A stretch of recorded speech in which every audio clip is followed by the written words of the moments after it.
that tie with a win in the midweek over the 6th-placed Eagles, who also dropped 2 of 3 last weekend to Guilford Tech Community College. Will the Hurricanes regain the Category 5 rating heading into another weekend conference matchup? Stay tuned to find out right here on Louisburg Sports Network.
Another midweek win.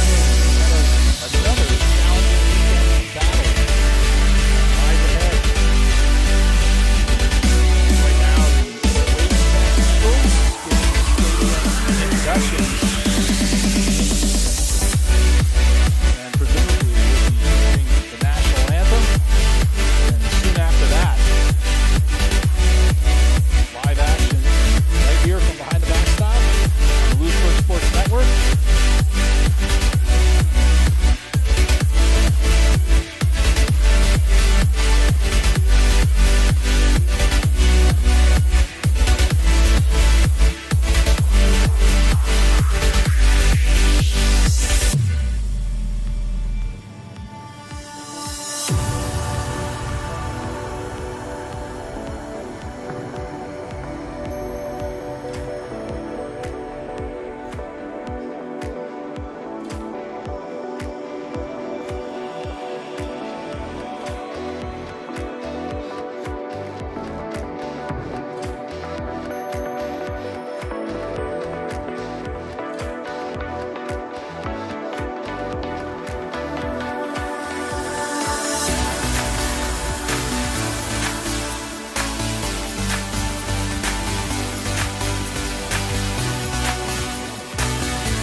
Starting pitcher for the Wake Tech Eagles is Lance Mazer, right-handed pitcher out of Bayfield High School in Bayfield, Colorado, west coast to east coast.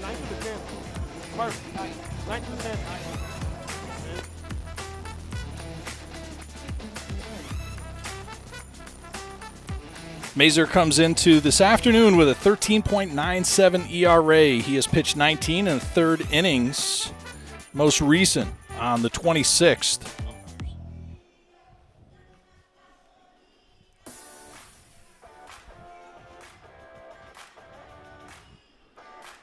And facing off against Mazer, your Louisburg Hurricanes.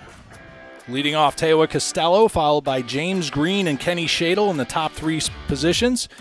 In the middle of the lineup, Stephen Kreiner, Jace Dunn, and Jake Modrak, with Troy Daniels, Colin Cusick, and Nick Labello rounding out the batting order for this afternoon.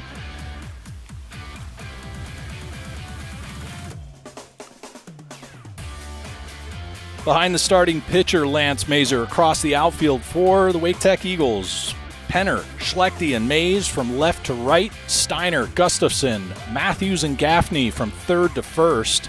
And catching for Lance Mazer, Cameron Rickabaugh.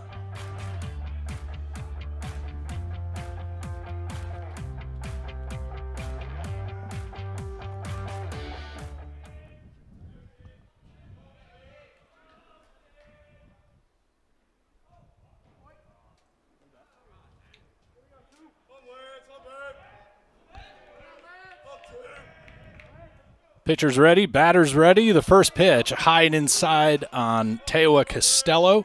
Costello comes in this afternoon, leading the team in average as well as stolen bases. He's batting .393 with 28 stolen bases. He also has the most number of hits for the Hurricanes. Second pitch there called strike. And the count now, 1-1.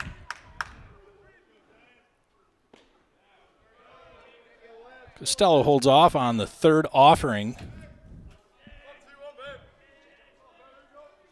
from the right-handed sophomore, 6 foot, 190 pounds, out of Colorado. The count, a hitter's count right now, 3-1 on the leadoff batter.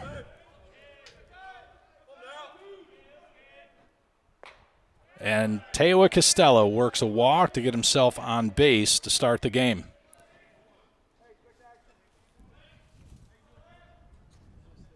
James Green, in a new position in the lineup as of late, has been moved up. An injury to Slowinski has put some changes in both the middle infield and the pickoff not in time.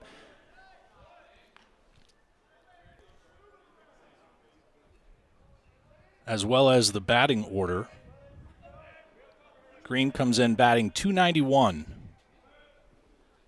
14 walks, 6 home runs, and that ball is lofted into right field. And Green, on a first pitch, goes deep into the bullpen out in right field.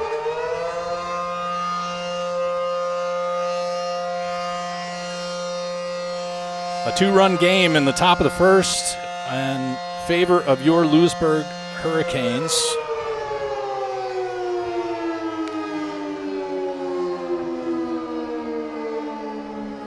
So Costello walks and Green homers, 7th of the season now.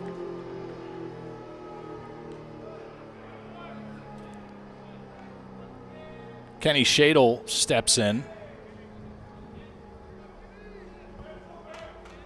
Looks at a first pitch that's in the strike zone, and the second is across.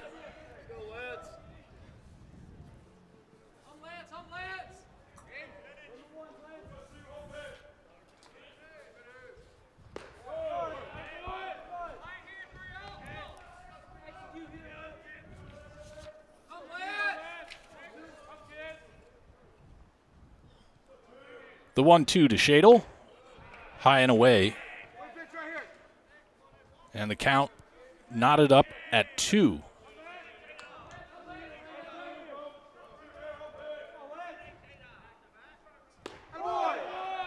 And a big swing and a miss for the third baseman. Shadle comes in this afternoon leading the team in home runs at 12, as well as RBIs at 35. He's batting .342.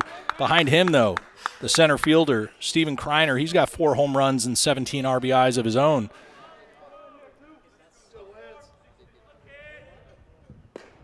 Mazur's first offering to the center fielder, a fastball that goes outside across the opposite batter's box.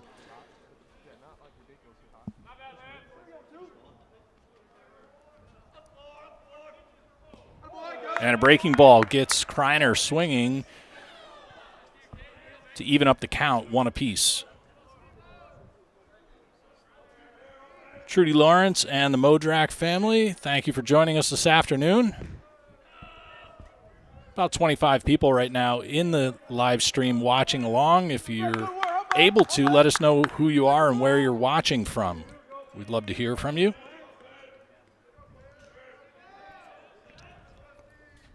And a breaking ball to Kreiner. Gets him to swing again. 2-2 with 1 out, nobody on. If you're just joining us, the leadoff batter walked and the second batter homered into the bullpen in right field. And Kreiner goes down swinging. So Shadle and Kreiner down on strikes. There's 2 out and 2 runs on the board. Jace Dunn, first baseman, 3 home runs, 23 RBIs, 13 walks, and an on-base plus slugging of 1.101 for the stat junkies. He's batting .349, just shy of .350.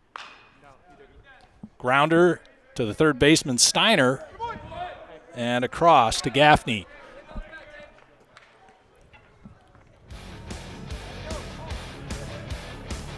Two runs scored, nobody left on. As we're in the middle of the first inning.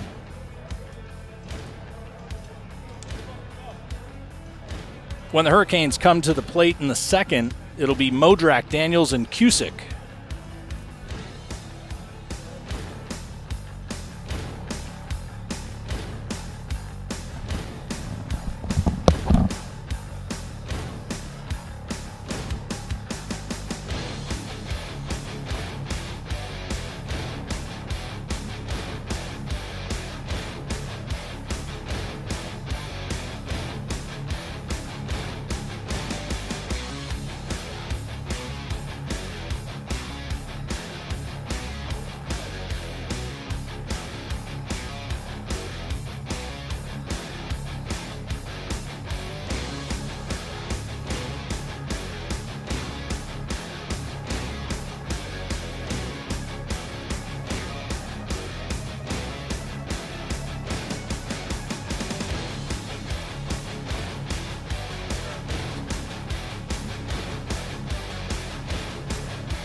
Starting pitcher for the Hurricanes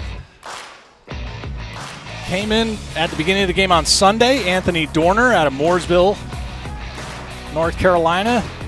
Ardrey Kell High School. And he's looking to square things up this afternoon here at Ting Stadium. Coach Herring wants him to get a repeat or a do-over. The first 2 offerings from Dorner. Not quite in the strike zone just yet. Only threw 39 pitches on Sunday and unfortunately gave up quite a few runs. I'm sure he wants to get things back on track this afternoon.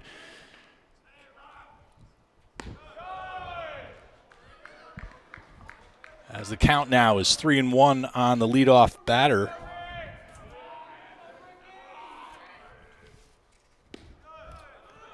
And Rickabaugh draws a walk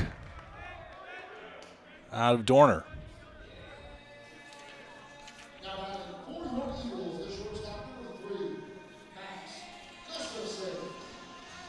Max Gustafson, the second batter in the lineup, is batting .279, has a .541 slugging percentage with a .405 on base. 17 hits, 5 doubles for the shortstop. The throw down, and that gets him.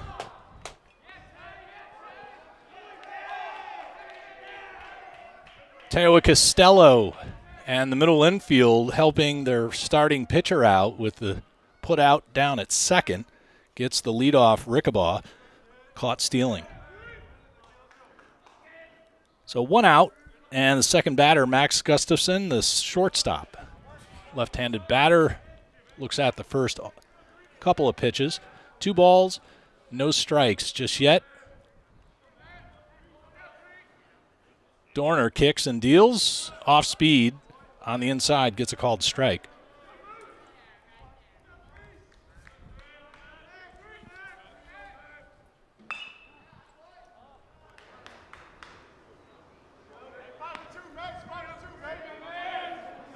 Ting Stadium across the outfield, 320 in left, 400 dead center, and 305 in right. Troy Daniels over to Jace Dunn. 4-3 for a second out. And makes way for Colton Penner, left fielder.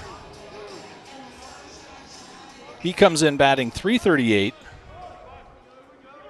Out of all the active players with the most games played and game starts, he's leading in batting average. First pitch, high fly ball, deep center field. Steven Kreiner back, camps under it, and a can of corn.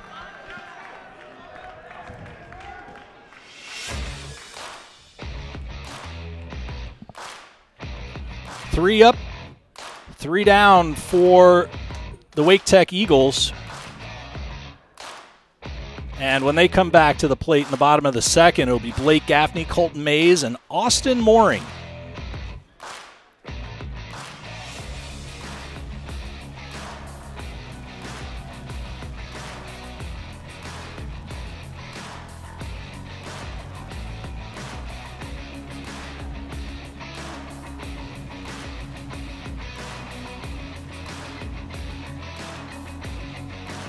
Weather forecast this afternoon in the high 50s, just about 0% humidity. Absolutely beautiful day for a baseball game, and single digits as far as wind is concerned. It's just absolutely gorgeous. If you're in the area in Holly Springs, come on out. Free admission. Here at Ting Stadium, there's plenty of room for 1,800 spectators. And I'm going to guess we might have 100 total, so choice seating wherever you may want. Box seats, plenty available here on the corner of Sportsmanship Way and North Main Street in Holly Springs. Dick Sears Field at Ting Stadium. Midweek matchup. This is the 4th of the season. It will be out of 6 total. Next Wednesday, back up in Louisburg at the historic Fraser Field. And then to end the season duo, these two teams will square off again in 2 weeks here at Ting Stadium. And that'll be the last they see of each other unless the Eagles can make their way into the playoffs.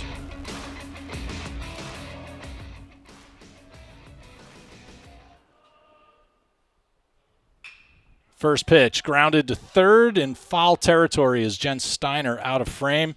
He comes up with it.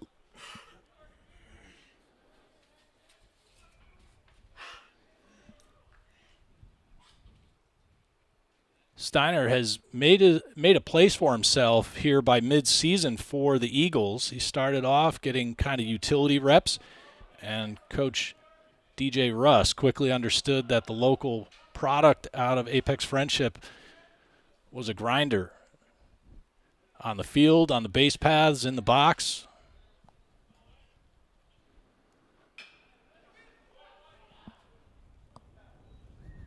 Jake Modrak, the DH for today, batting .347.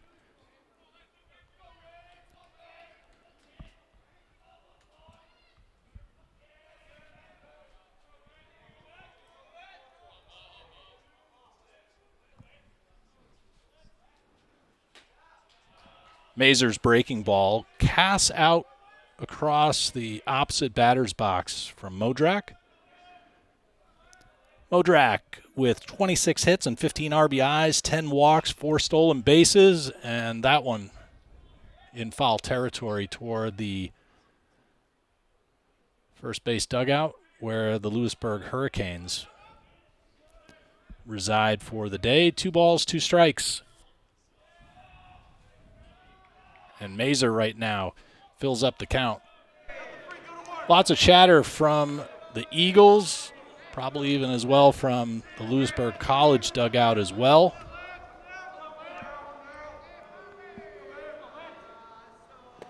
And Mazur loses him to a walk. So Jake Modrak starts off the top of the second with a free walk down to first base. Only 4 stolen bases so far on the year for Modrak. Wouldn't expect to see him try to take off on Rickabaugh, but could be.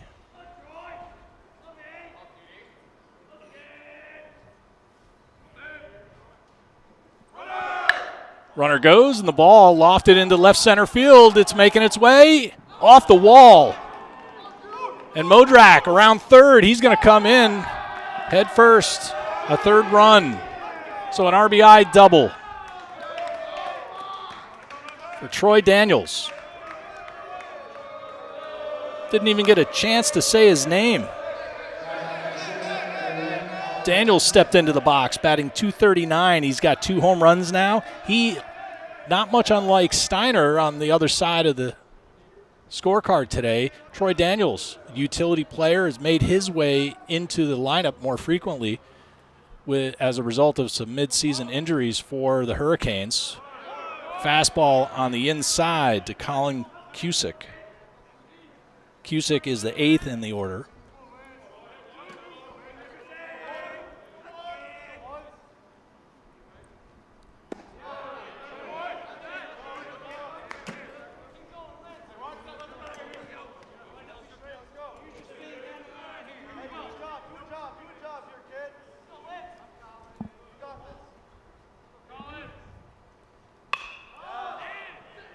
Lofted into foul territory. Steiner chasing it, and he'll run out of room down the left side, out of frame.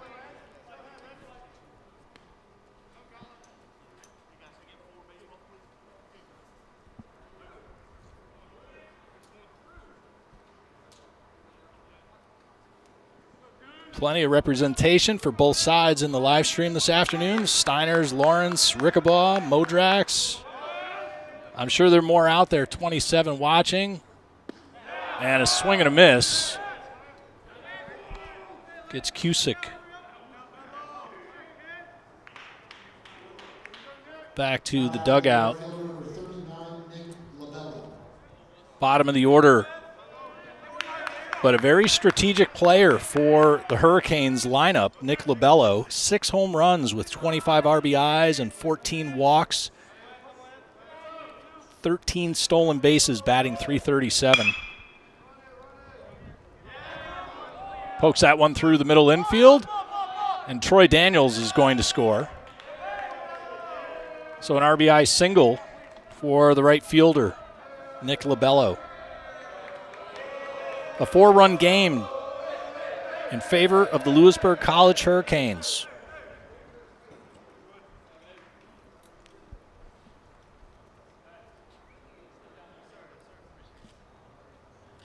And that quickly brings out head coach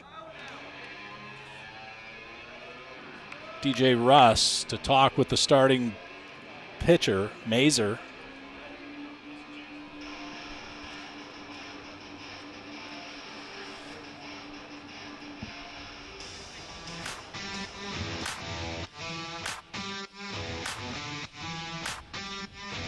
And Mazur quickly to exit the game in only the 2nd inning.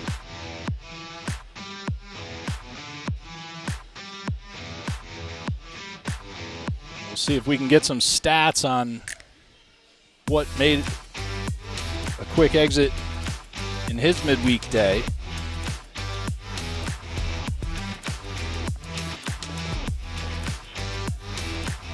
Mazur faced 9 batters, gave up 3 hits, 4 runs with 3 strikeouts and 2 walks. So only an inning and a third of work before his afternoon comes to a quick end. 18 strikes on 30 pitches for the starting pitcher. And now coming in, Aiden Warnock. He pitched as the opener last Wednesday. He comes in with a 4.4 ERA on 28 2/3 innings of work, has given up 23 hits and 19 runs, has 25 strikeouts though, and an opposing batting average of .217.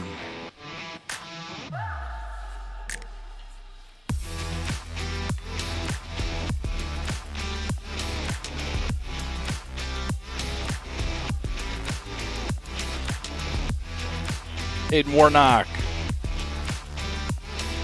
right-handed freshman out of Asheville, North Carolina, graduated from Owen High School.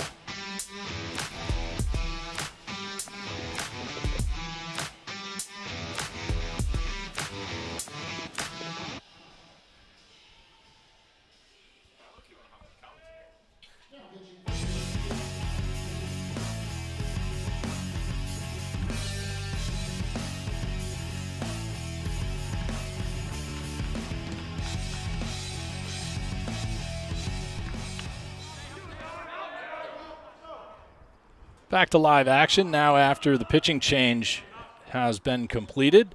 And Aiden Warnock deals. And Tewa Costello drops one in front of the center fielder. And Nick Labello feet first safely into third.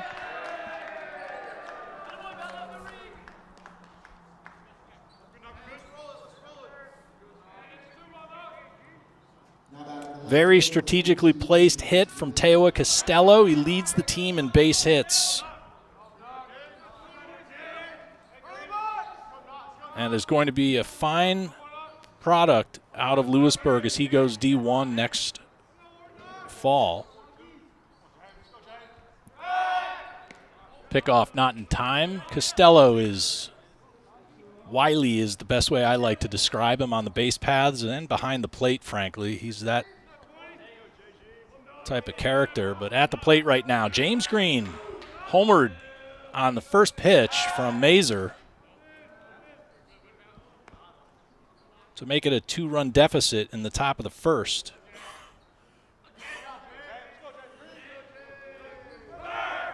And Green gets hit in the calf. Those are not fun. Almost immediate Charlie horse when you get hit right there.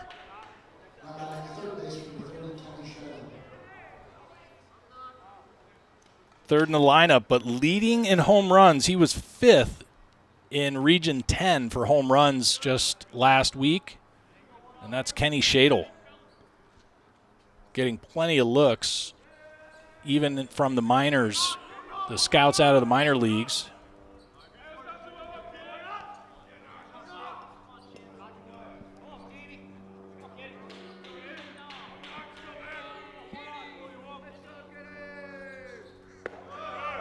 Shadle looks at a first pitch.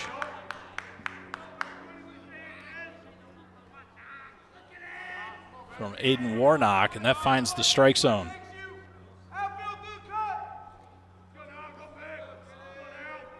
The canopied seats and backstop act like a big echo chamber here at Ting Stadium, home to the Coastal Plain League Holly Springs Salamanders. If you live in the area, I'm sure you're familiar.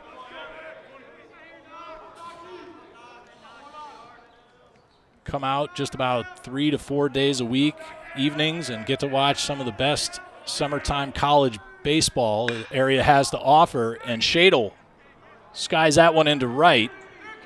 Under it is Colton Mays, and he makes the throw to the cutoff. The runners are going to advance. Nick Labello touches home plate. And Tewa Costello down to third. A 5-run game now in favor of the Louisburg College Hurricanes. We're in the top of the second inning here at Ting Stadium. A kind of a one-off road game and broadcast.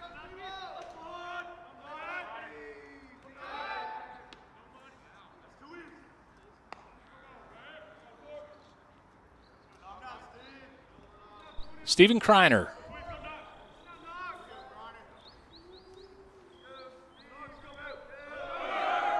James Green takes off down to second. Tewa Costello a little bit late. It's going to be close, and he's going to get tagged out at home.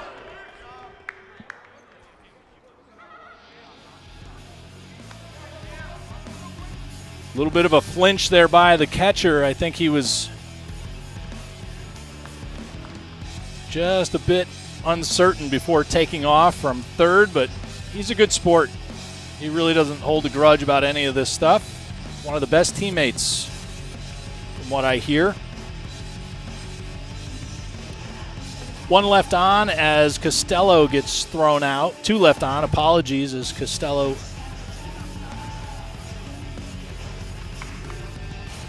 tries to make his way in. And when the Hurricanes come back to the plate, Stephen Kreiner, Jace Dunn, and Jake Modrak in the third for the Hurricanes. Right now, though, Blake Gaffney, Colton Mays, and Austin Mooring.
Blake Gaffney steps up.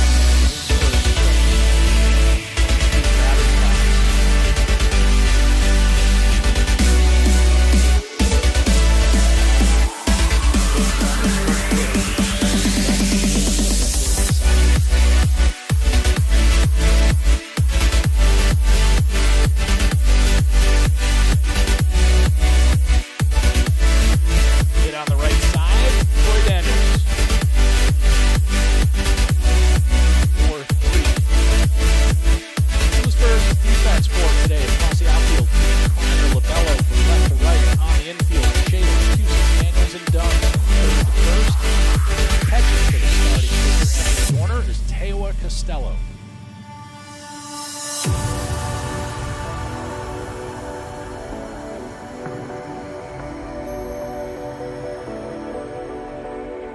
Colton Mays now in the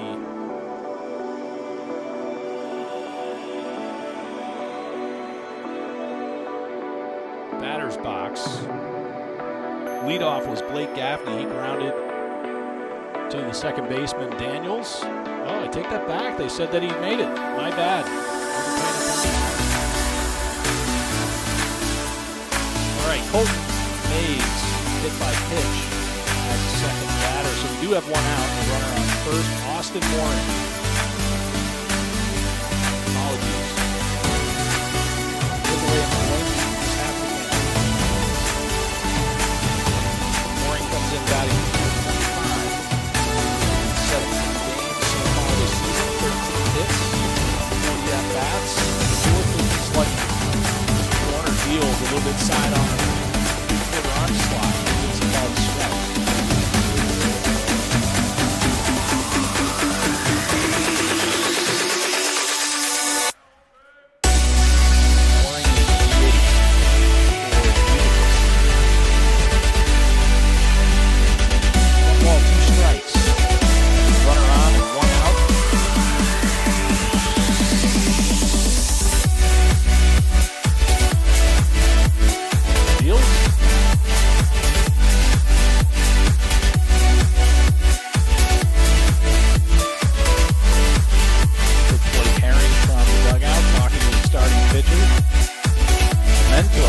Coach Herring, a pitcher himself. Mooring a little late, but slaps it foul out of play. 2 balls, 2 strikes, 1 out, and a runner on first. Thanks for joining us. We're in the bottom of the 2nd inning with Louisburg leading by 5.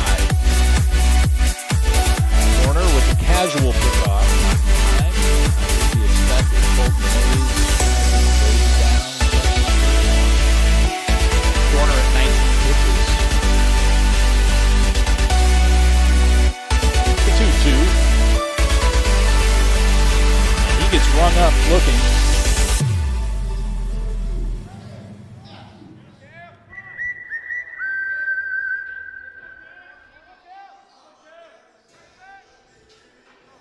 Dorner's first strikeout of the day. He's only got 1 walk and has given up no hits thus far. And the first offering to Cam Matthews, just a bit up over the top of the strike zone.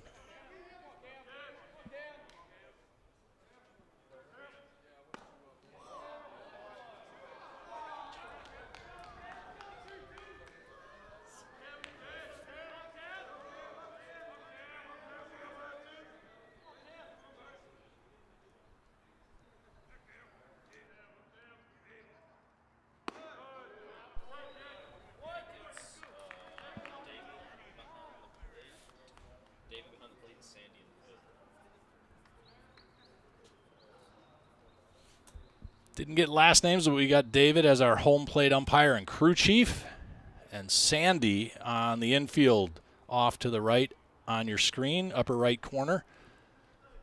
Couple of veteran umpires holding down the fort with law and order here at Ting Stadium.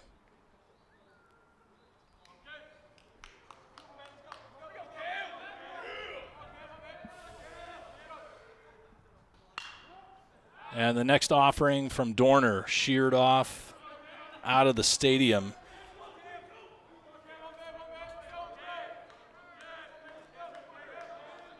Matthews only batting .160. And the throw down is not going to be in time. It was a bit high, actually. Daniels had to jump off his feet to get a glove to even touch it.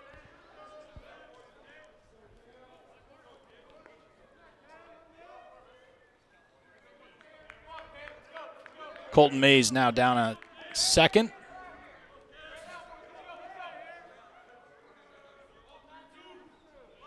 And Cam Matthews still at the plate.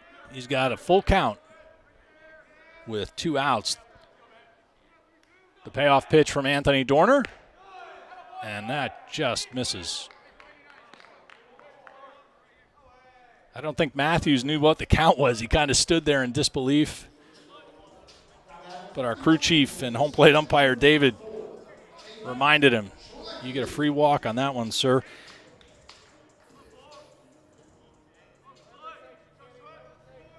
Colton Mays still on second with Cam Matthews at first. Caden Schlechte steps in for his first trip to the plate.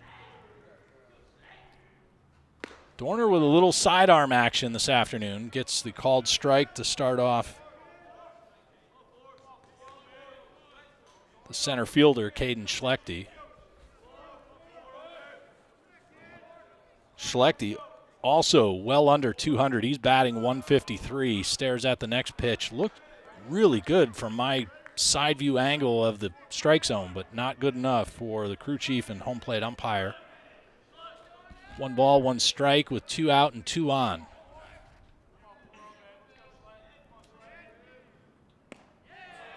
And this time, David likes it. It'd almost be fitting if our field umpire's name was Goliath, but it's Sandy. Must be a golfer. The 1-2. Slapped at, opposite side, but that's going to be out of play. Nick Labello gives chase, but gives up as it strikes the John Heister Chevrolet sign here at Ting Stadium down the right field line. If you're familiar, plenty of banner ads across the outfield fence. It's really a nice place. Dorner's fastball just misses a little bit low.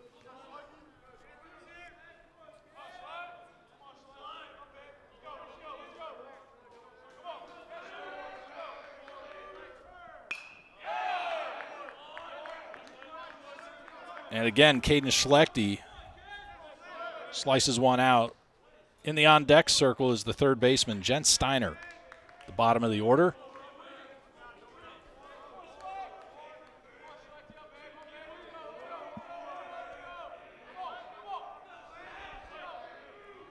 The pitch, soft roller to the shortstop, and called safe at second, and even a run scores because now the Hurricanes seem to be a little bit flustered with the call out at second base. Cusick unable to turn it over quickly enough to Troy Daniels, says Sandy, our field umpire, and Coach Herring, who's in the dugout,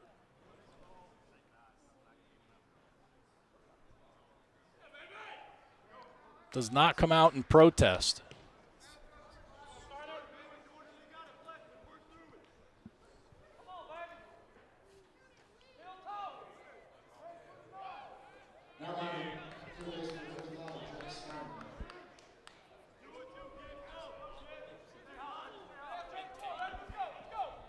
Steiner steps in batting .241 at the bottom of the order. He looks at a first pitch from Anthony Dorner, a called strike.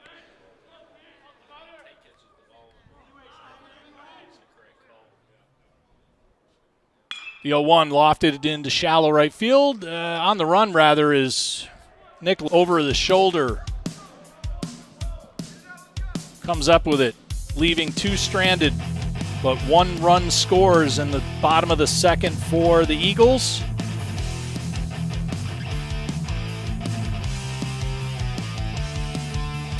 Not quite on a hit, as there was an infield error that allowed for runners to advance. When the Eagles come back in the bottom of the third, it'll be Rickabaugh, Gustafson, and Penner.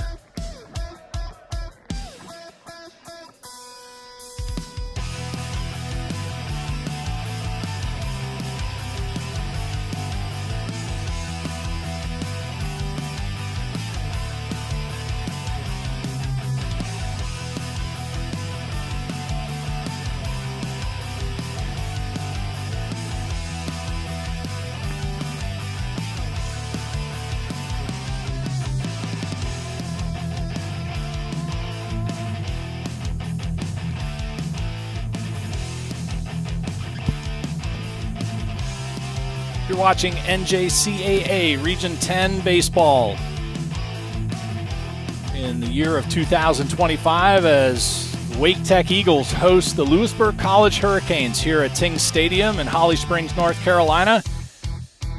Third place Hurricanes matching up against the sixth place Eagles.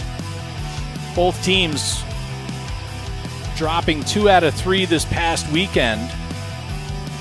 Louisburg matched up at home against the Catawba Valley Redhawks, while the Wake Tech Eagles were paired up with Guilford Tech Community College, and neither team could put away their opposition with at least 2 wins. But right now they're facing off in their midweeks. Fly ball left field, just next to the line.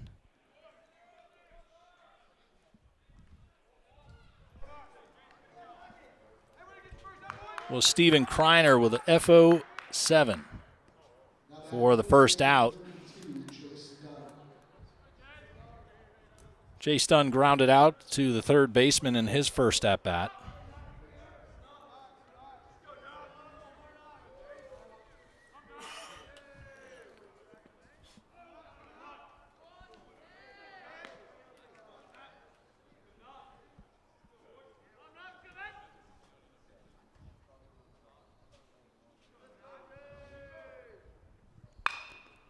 Fly ball, and that's probably going to carry foul. as Colton Penner is going to run out of playable room down the left field line. Mentioning it earlier, 320 in left, 305 in right, but it's quite a bit elevated in order to get it out of the park, and 400 straightaway center.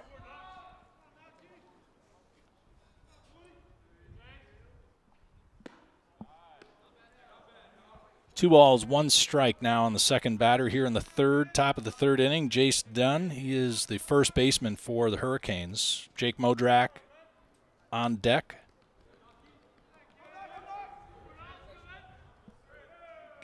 And a foul tip into the glove makes it 2.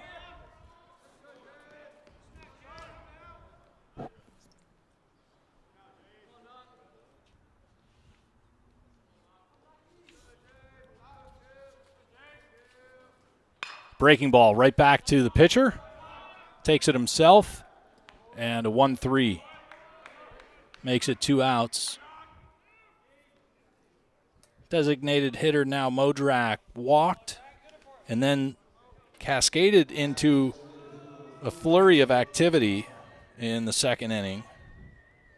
Modrak walked, Daniels doubled, Labello singled, and then Costello singled. It just kept going. 3 runs scored in the second, but right now we got 2 outs. Hayden Warnock's first offering to Jake Modrak in his second trip. Bit of a breaking ball outside. And he goes for that same spot, but just misses a bit wide, 2-0.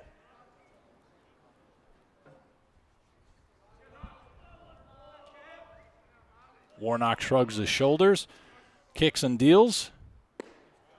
Down the middle, but misses low beneath the strike zone. 30 people watching on the midweek. Wake Tech hosting Louisburg College. And we had a rare opportunity to bring you live action from the backstop here at Ting Stadium, and Warnock throws that one all the way back and off the backstop. And Rickabaugh comes up with it and asks for a new ball.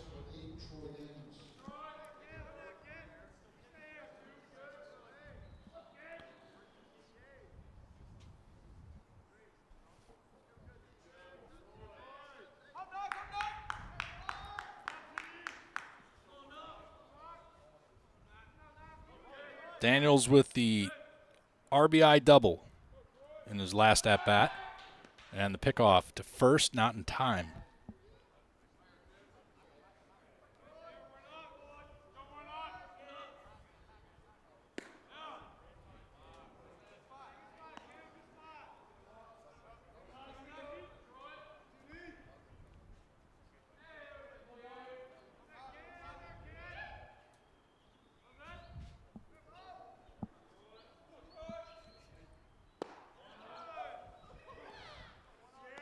Inside breaking ball on Daniels gets him swinging. To even up the count, 1-1.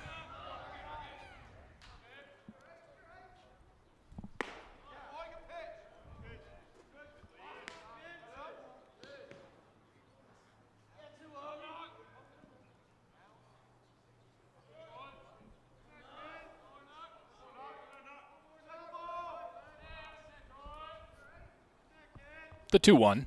Another breaking ball. Finds the strike zone on Daniels.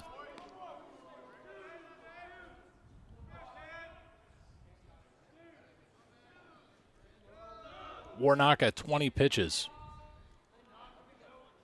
In the top of the third, he did not start the game. Soft roller to the second baseman. And a 4-3.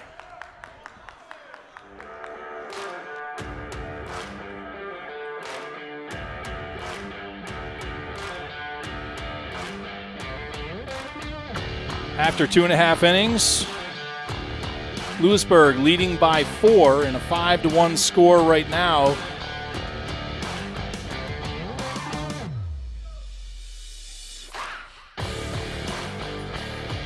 And still on the mound for your Louisburg College Hurricanes is as Anthony Dorner redeeming himself for a uncharacteristic start on Sunday. And before that game was all said and done, Coach Blake Herring had brought in the midweek starter Henry Good, who's just been getting red hot as the season has been progressing.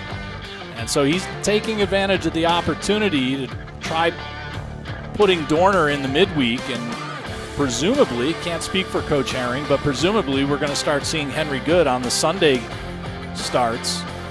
So a little bit of a flip-flop there. We already saw Saturday Ben Blondino getting the Game 2 start over Martone.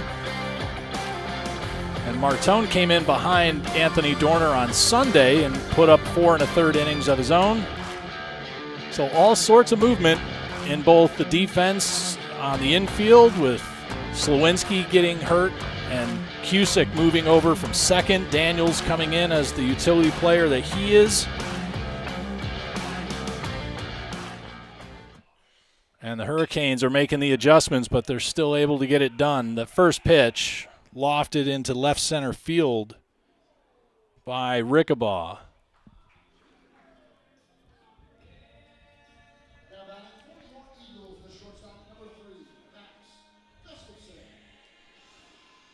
Shortstop Max Gustafson steps in. He grounded out to Daniels at second in his first at-bat in the bottom of the first inning.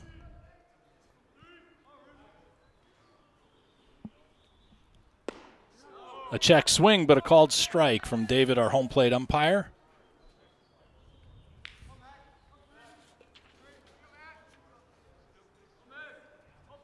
Gustafson out of Burlington, North Carolina, the Burlington School, his alma mater. And he's quickly behind in the count against Dorner, 0-2, with no outs and a runner on first. The pitch, hit on the left side. That'll get through the 5-6 hole into left field. James Green comes up with it.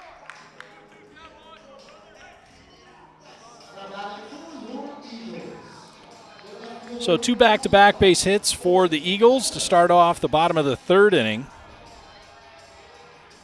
No activity in the bullpen for the Hurricanes just yet. Noticeably absent in the lineup as well as in the field, Anthony Jones could be the secret weapon for Coach Blake Herring in this afternoon's pitching.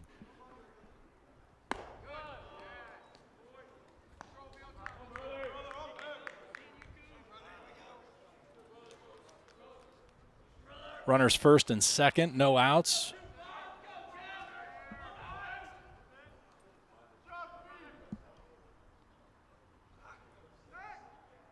Dorner deals the 1-0. Swing and a miss on a breaking ball. Right over the top of it goes Colton Penner, the left fielder. He flied out to Nick Lobello in right field to end the first inning. That was a 1-2-3 for Anthony Dorner and the Hurricanes. And now he tries to get Penner chasing on an outside pitch.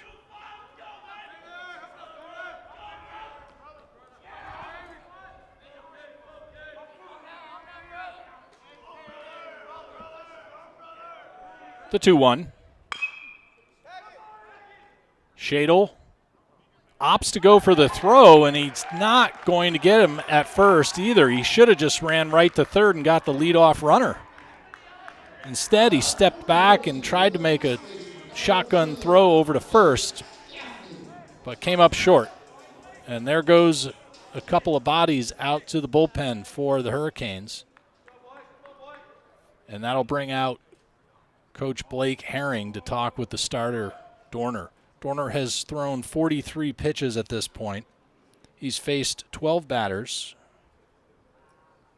and has a 25 strike to 43 pitch ratio. That's not really the right way to say it, but on 43 pitches, he's thrown 25 strikes.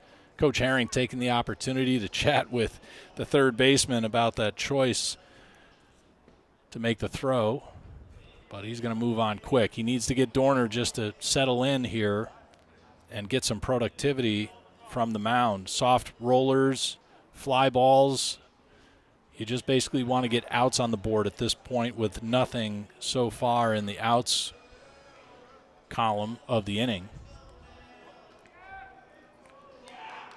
On 2 innings of work, Dorner's only given up 2 hits, but he's had 2 walks and 1 strikeout.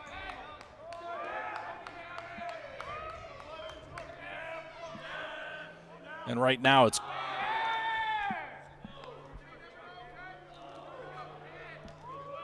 Blake Gaffney, the first baseman. He grounded out to Troy Daniels at second.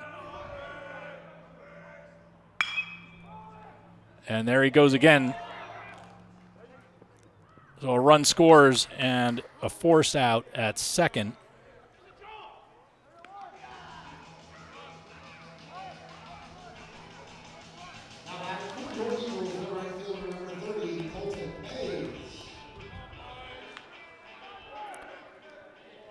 So Blake Gaffney reaches on a fielder's choice as the second baseman Troy Daniels opts to go to second after a quick bobble in the receiving of that ground ball.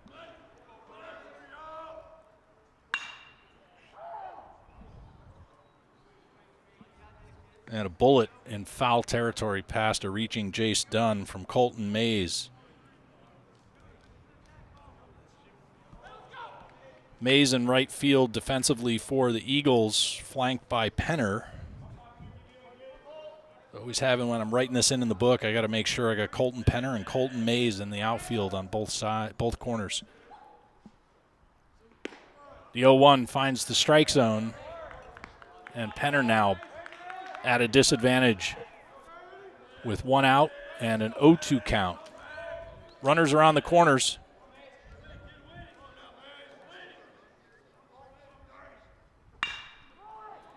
One hop to Daniels, flips it to second, and the 4-6 and not a 3 gets only 1 out.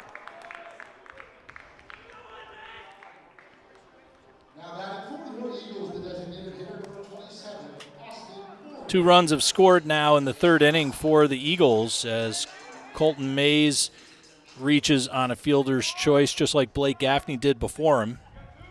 But there are 2 outs and 2 runs have scored. Now we have a runner on first. Bit of an outside-in breaking ball from Dorner. Doesn't quite make the strike zone before it gets into Tewa Costello's glove. The 1-0. Brought in a little tighter. It finds it and ties up the count 1-1.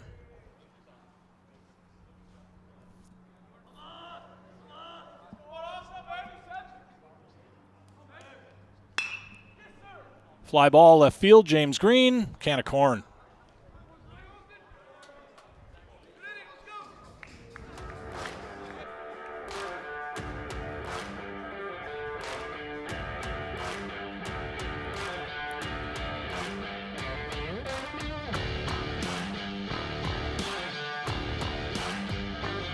Two runs on 2 hits by the Eagles with 1 left on. As we're at the end of 3.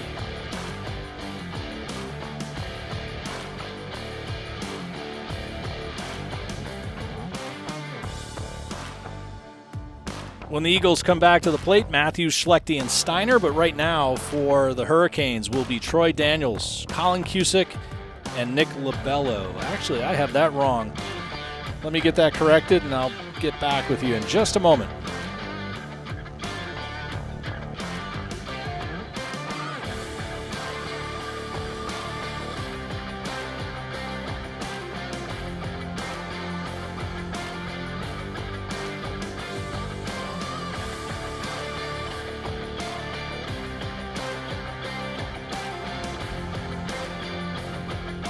Cusick, Labello, and Costello for the Hurricanes as we're about to start the 4th inning here at Ting Stadium. Dick Sears Field, former mayor of Holly Springs, really brought Holly Springs into a new era as it's become a hot seat in southern Wake County.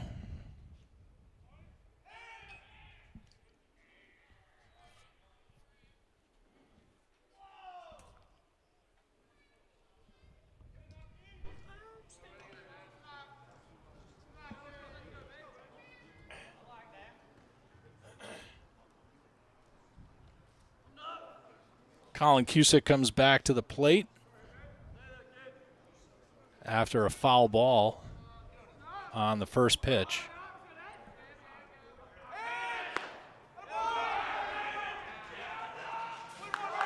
Home plate umpire says Cusick offered the bunt, and the pitch was there in the strike zone.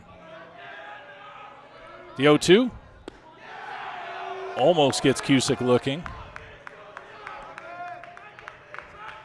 Cusick with only 7 walks, batting .307, and he's 0 for 1. Warnock deals,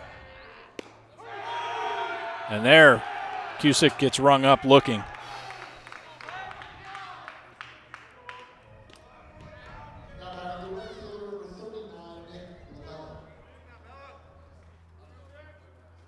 Bottom of the lineup for the Hurricanes, and a very productive hitter is Nick Lobello, batting .337. 25 RBIs, 14 walks, and 6 home runs.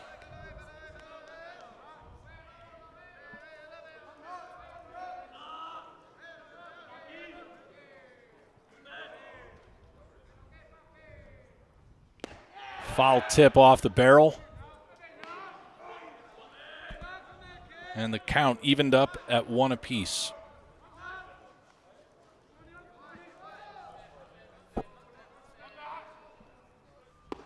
Check swing, gets a sword to make it 2 strikes.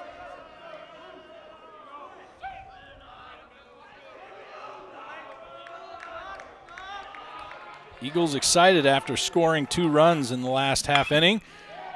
And Lobello skies one into left and off the track. That'll allow him with the base path speed to get to second on a stand-up double for the Hurricanes to lead off the top of the 4th after Cusick struck out looking.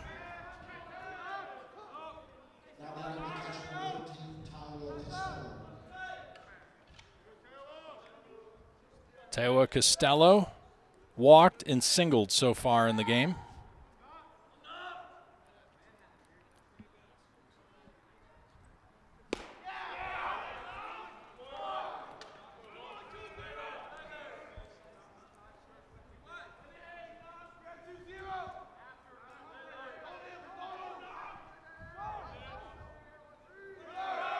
Runner goes, and the throw will not be in time. Lobello with a good jump and quick wheel, stolen base.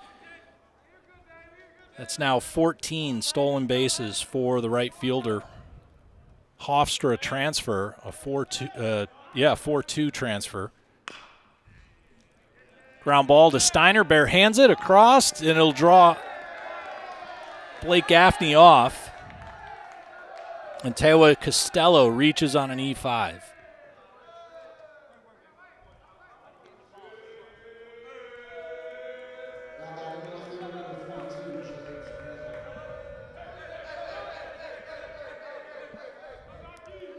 This young man, a left fielder, headed out to the University of Arkansas, Pine Bluff in the fall, if not by midsummer. He looks at a first pitch breaking ball from Warnock that finds the strike zone.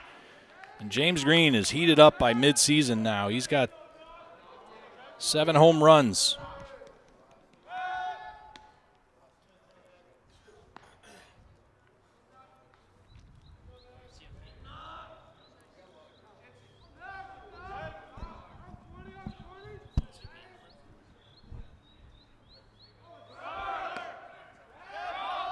Green holds off, and Tewa Costello picks up another stolen base of his own. He's at, I believe that's his 30th right there. Costello is just the optimal leadoff that you could ask for. Great batting average, ton of base path speed and steals, and there he goes again. James Green lines one into right. It's going to drop in, and Costello with the head start, he'll make his way all the way around. So an RBI single for James Green. Great productivity out of the left fielder.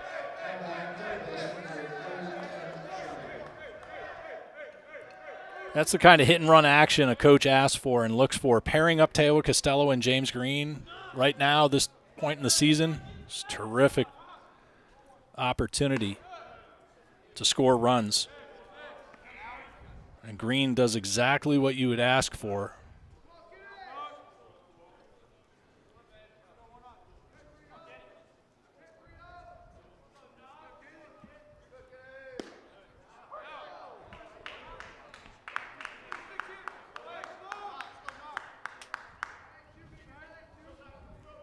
Shadle now at the plate, the third baseman. He's 0 for 1. The pitch is going to get past the catcher. Rickabaugh has to chase that one.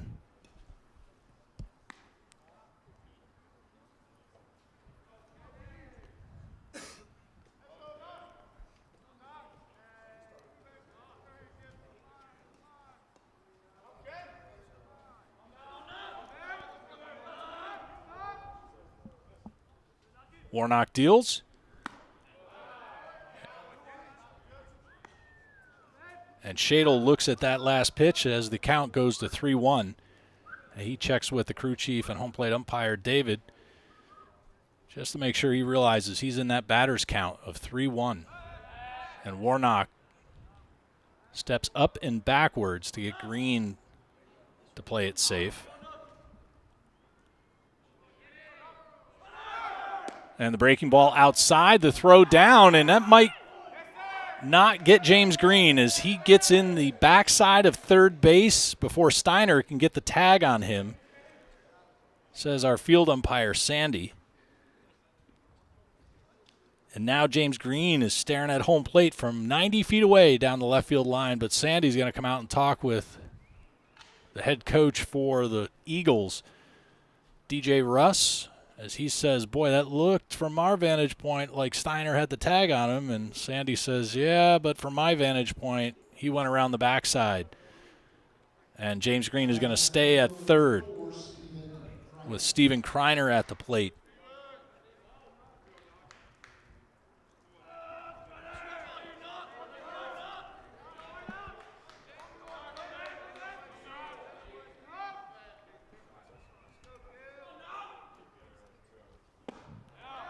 Swing and a miss from Kreiner.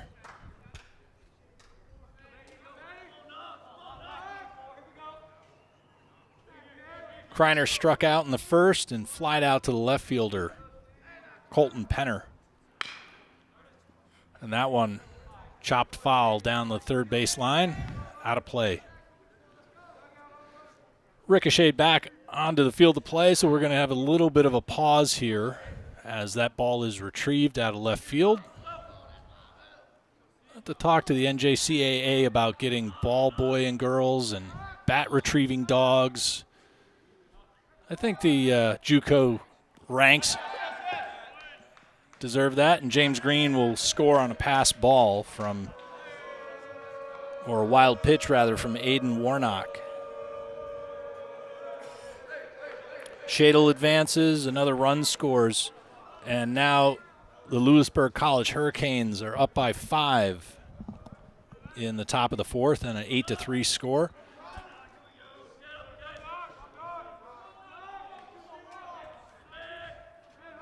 Warnock's fastball too far down in order for it to be called strike.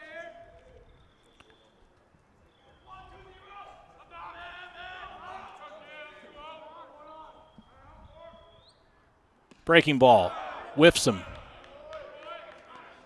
Not what Steven Kreiner or the Hurricanes want right now with Kenny Shadle in scoring position down on second. But Jay Stun steps in with 2 ground outs, one to the third baseman Steiner and another back to Warnock himself in the third. 2 out and a runner in scoring position down on second for the first baseman.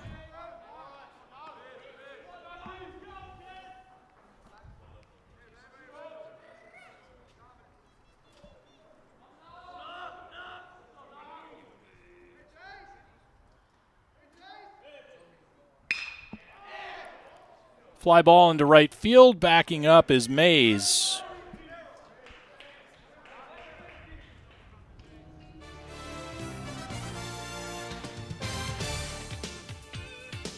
We're in the middle of the fourth inning with the Louisburg College Hurricanes leading by 5 on 7 hits. Wake Tech has scratched out 3 runs on 3 hits. 1 in the second and a couple more in the third. And we're in the middle of 4 at the moment.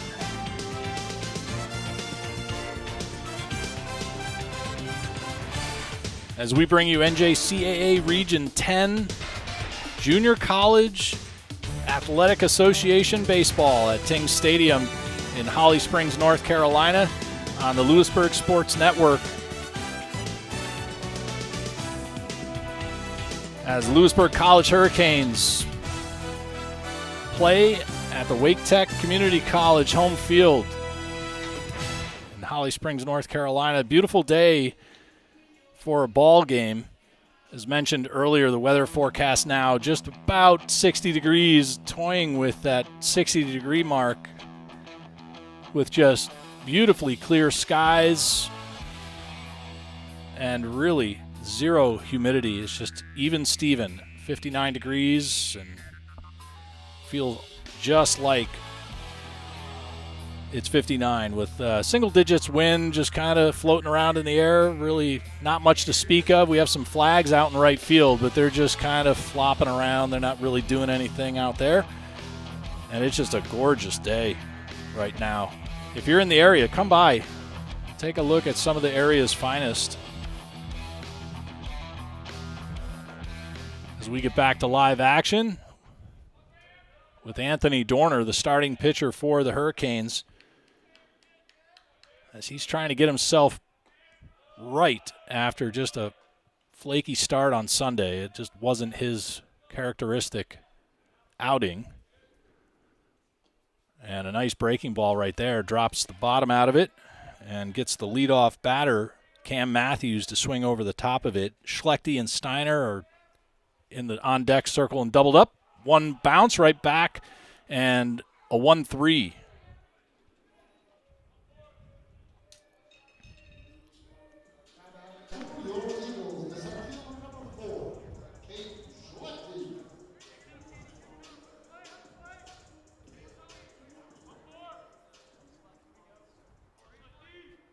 Schlechte reached in his first at-bat. And he looks at a first pitch offering from Anthony Dorner, who's sitting at 55 pitches right now. And that was a called strike. And it looked like the same pitch. And that one gets fouled off out of play. The count now 0-2 with 1 out and nobody on.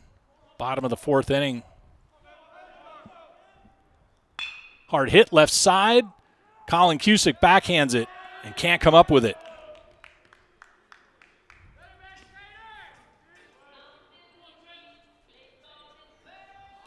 So Schlechte will reach on an error.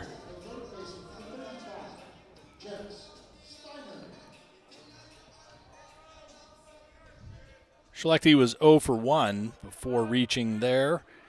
And now Jen Steiner, the third baseman, is going to step in for the second time.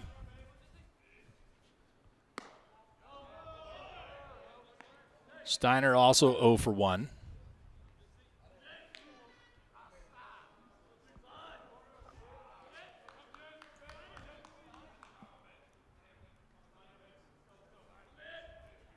The 1-0 just misses a little bit wide. Dorner frustrated by that. I know it looked nice. I don't know what else to say about it, but it clearly was in that questionable 6-inch or more zone of the opposite side of the plate.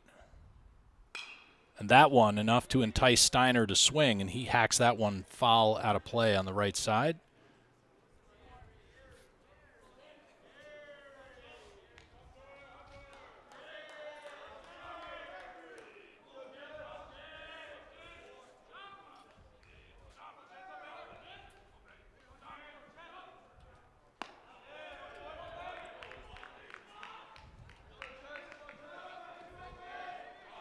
Sorry if you're having or experiencing audio issues. Not much I'm going to be able to do about it at the moment.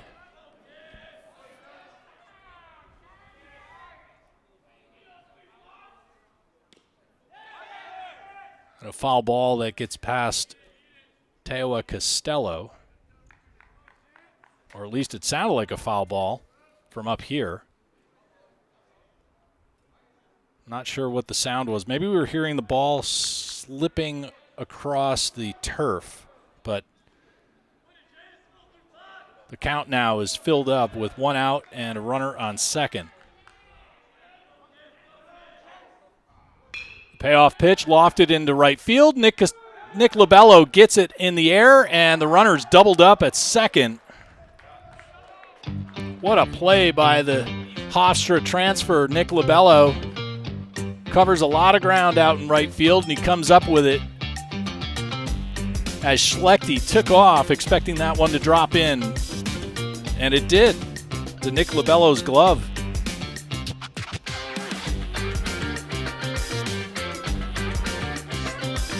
So Steiner finishes off the inning for the second time in the game in back-to-back as we head to the fifth inning.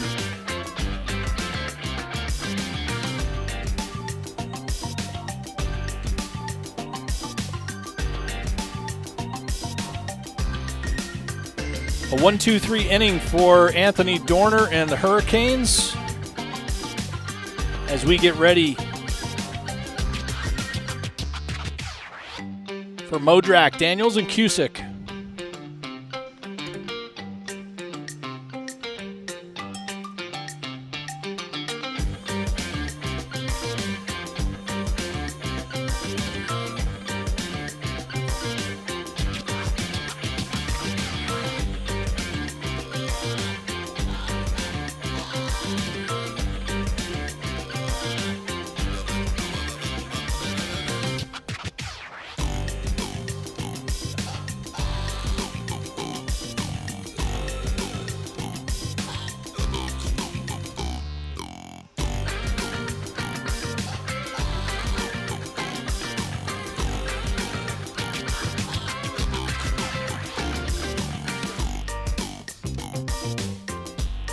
Coming up shortly for the Hurricanes, Jake Modrak, Troy Daniels, and Colin Cusick. Modrak walked in his 2 at-bats so far, while Daniels had a double and a ground out. And Colin Cusick having a rough day at the plate. He's got 2 strikeouts and hopefully isn't going for that sombrero day.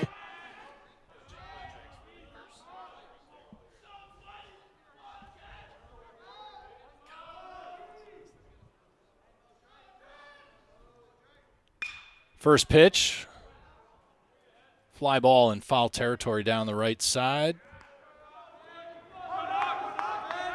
Our ambient microphone picks up a lot of the chatter out of the dugouts as, again, it's like an echo chamber in here with the canopy over the seating.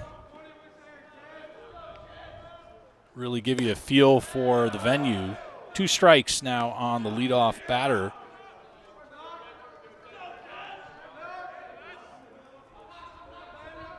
Jake Modrak.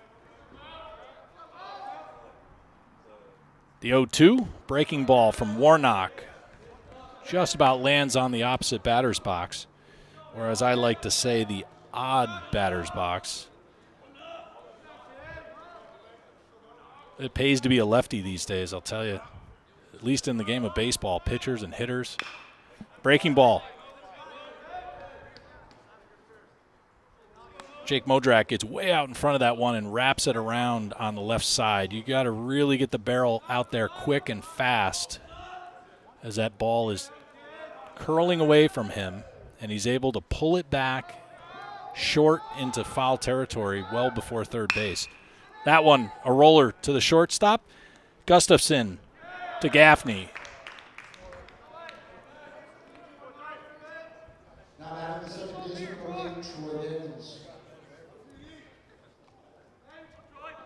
Daniels with the RBI double in the second inning. Then he grounded out in the third to Cam Matthews, the second baseman, to end the inning. He's going to look to get a one-out rally going for the Hurricanes.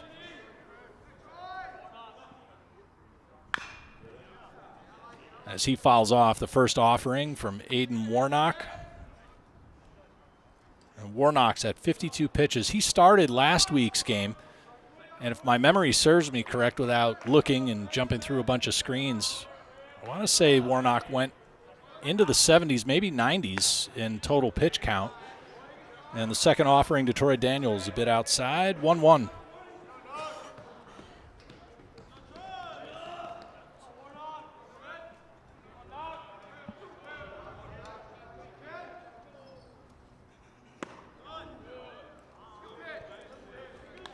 Two balls, one strike, and one out, nobody on. We're in the top of the fifth inning.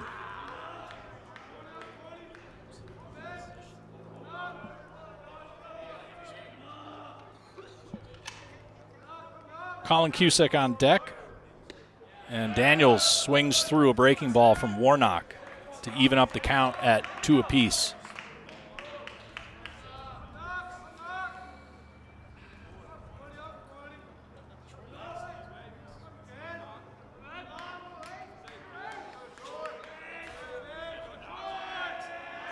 Warnock deals, and Daniels wraps that one into left field.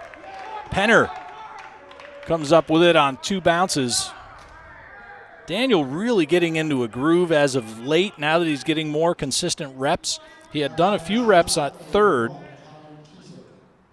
and now has found his way into multiple starts at second after Slawinski came up a bit injured on a throw a few games back. Colin Cusick moved over from the right side of the middle infield to the left, and Daniels filling that void and doing a really decent job of it.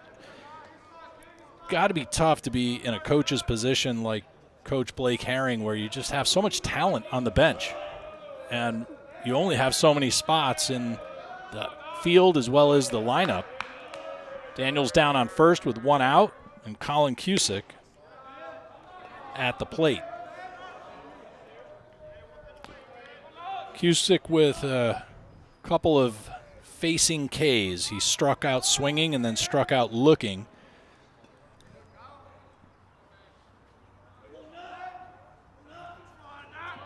And I'm sure he's looking to get the bat on the ball right now. But he doesn't have to do too much because Warnock just threw 3 in a row outside of the strike zone. I don't want to get too far ahead of ourselves to say anything about what that means for Warnock, but he's at 59 pitches.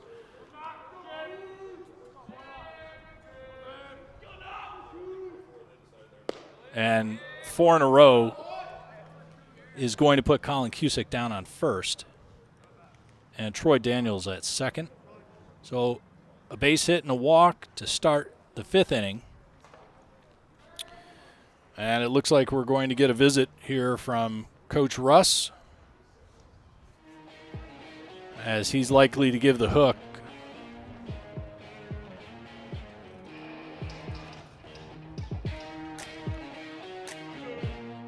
To the freshman right-hander, Aiden Warnock. We got an arm coming in from the bullpen. And we'll see here in a moment who that is, and we'll give you an update.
Brady Turner coming in behind Aiden Warnock.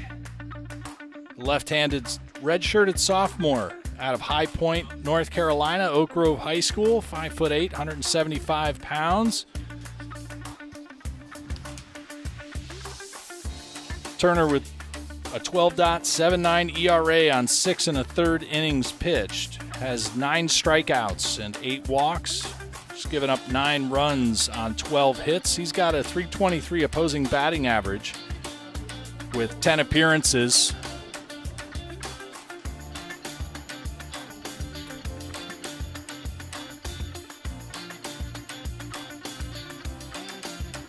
And Nick Lobello, he's been on a tear with a single and a double. And the first pitch, quite a bit outside.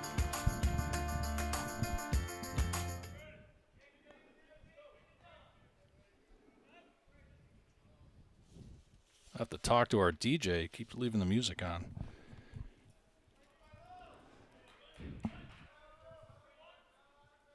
Runners advance, and Lobello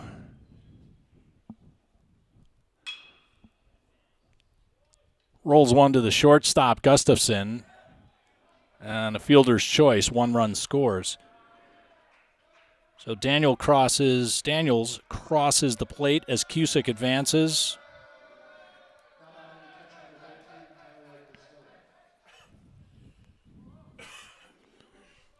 And now it's a 2-out situation with Colin Cusick down on second. And he gets the third, and he's going to get up and he'll cross on a pass ball. A little bit of throw around by the Eagles. Not how you want your team to start things off as you come in out of the bullpen.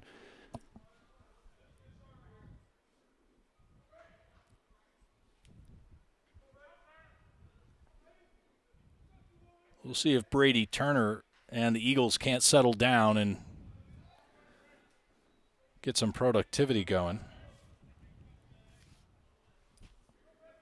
Top of the lineup for the Eagles, or for the Hurricanes rather, is Teoa Costello. He reached on an error in his last at-bat and eventually scored on some stolen bases and a great hit and run scenario. He walked in the first, singled in the second, and then the ROE in the fourth. And James Green is on deck behind him. But we have 2 outs. So we'll see. A fly ball into right, and Colton Mays comes up with it. So Brady Turner comes in for Aiden Warnock as we head to the middle of 5 on a 7-run game in favor of Louisburg College Hurricanes on 8 hits, an error apiece between the two teams. And the Wake Tech Eagles, 3-3 in the runs hits.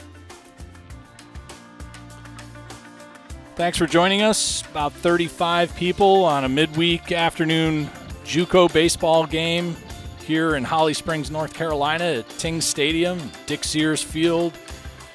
Just gorgeous out. I don't have to keep reminding you of this, but it really is terrific weather. Even though it's a little bit on the cool side in the mornings and in the evenings, I am not complaining.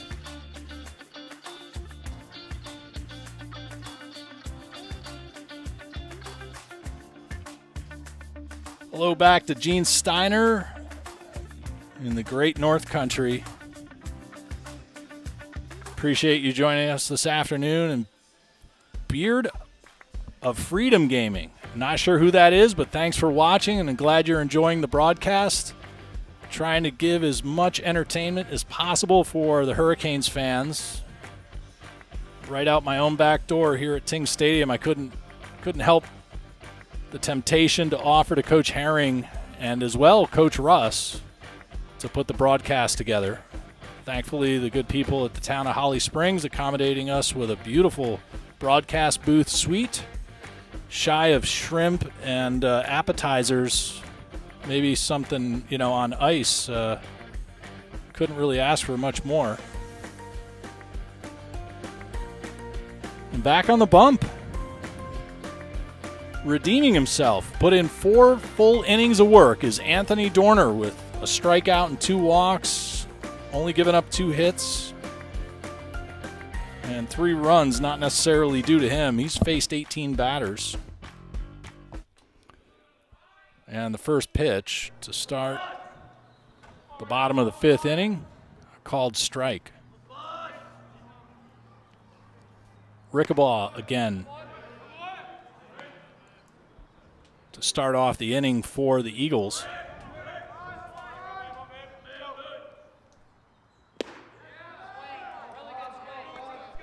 Good.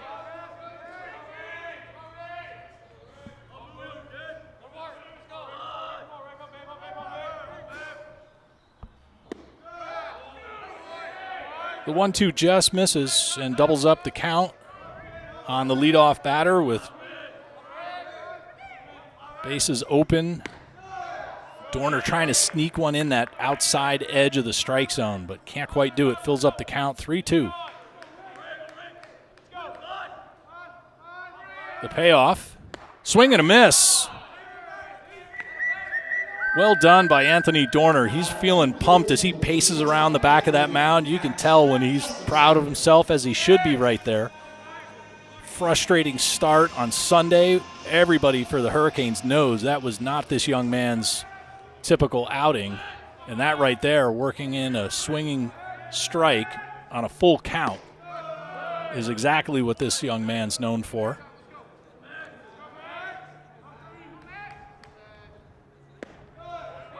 He answers back now, 1-1.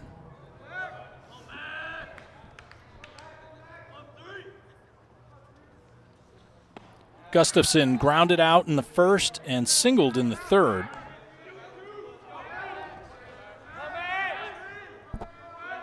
Shortstop for the Eagles.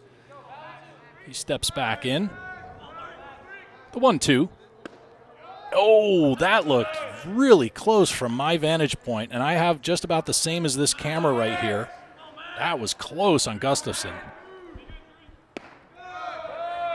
Boy, I can't imagine where Dorner missed on these last 2 pitches, but the count is full again, just as it was on the leadoff batter.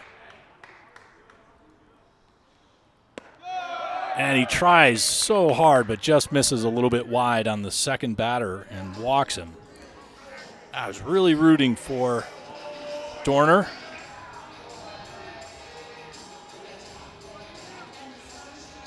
Third batter in the lineup, as well as this inning, Colton Penner. Penner flied out to Nick Lobello in right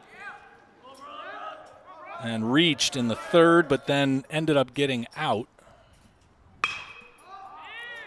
Fly ball, Nick Lobello on the run, foul territory, and it's going to go out of the stadium before Lobello could get to it. Lobello loves chasing after those fly balls. He has just such speed in his feet and legs, covers a ton of ground. We just saw him that inning ago, came in on that line out and then came up with it and doubled up the runner at second. The 0-1, just a bit wide. Penner is the left fielder for the Eagles.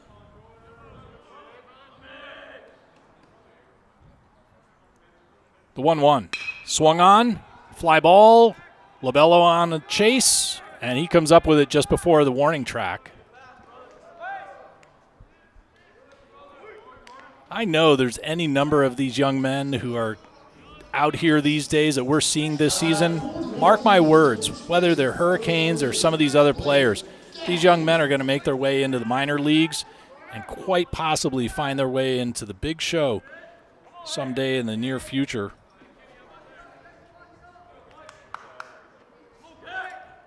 Two out and a runner on first. And Blake Gaffney slices through one that goes out of the park. He grounded out to the second baseman, Troy Daniels, in his first at-bat in the second. And then he reached on a fielder's choice, but eventually got out. Dorner's 0-1. Off-speed pitch, popped up. Shallow center field. Daniels And Colin Cusick get called off by Steven Kreiner. I think everybody got caught sleeping there. They seemed to not realize that was the third out.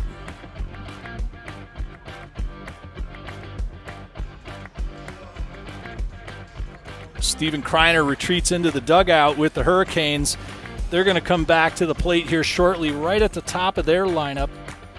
So I believe we're pretty close to it with Green, Shadle, and Kreiner himself.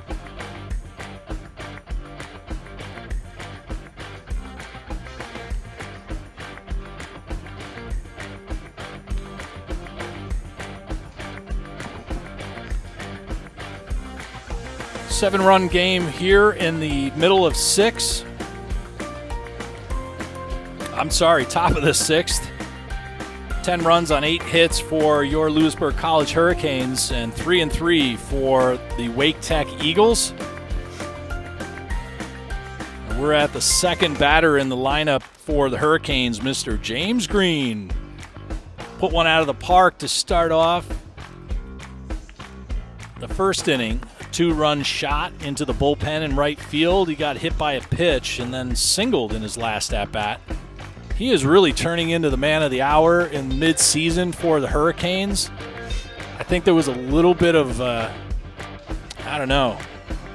He's a veteran, so whatever it was, the early part of the season was just a little bit uncharacteristic of him, but he has just loosened up, and now he's stroking the ball, seeing it very well, putting it out of the park, putting it into green space in the outfield, getting around the base paths.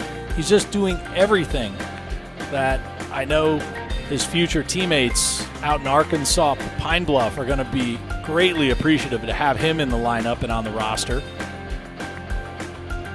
He and Teowa Costello in the offseason back in the fall, late in the fall season, committed to go play D1 baseball starting this coming August.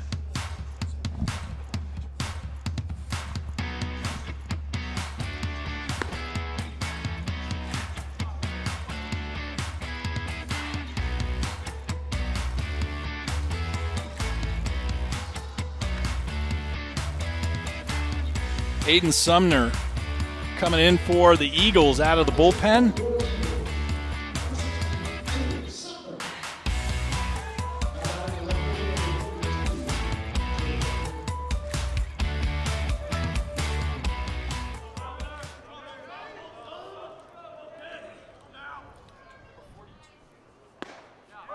The first pitch to James Green, a called strike. Right-handed freshman, 6'3", 220, out of Hendersonville, North Carolina, just north of Charlotte. Went to East Henderson High School, and a ground ball to the first baseman unassisted will start the inning with an out.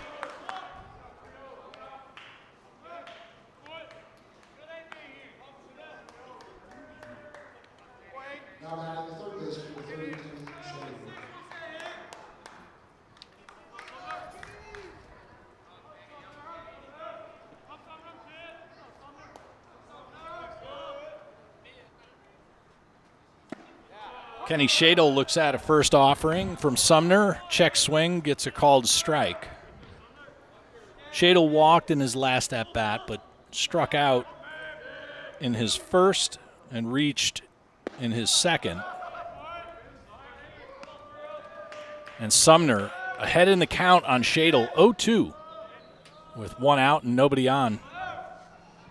As we were just starting the top of the sixth a moment ago, but we already have an out recorded.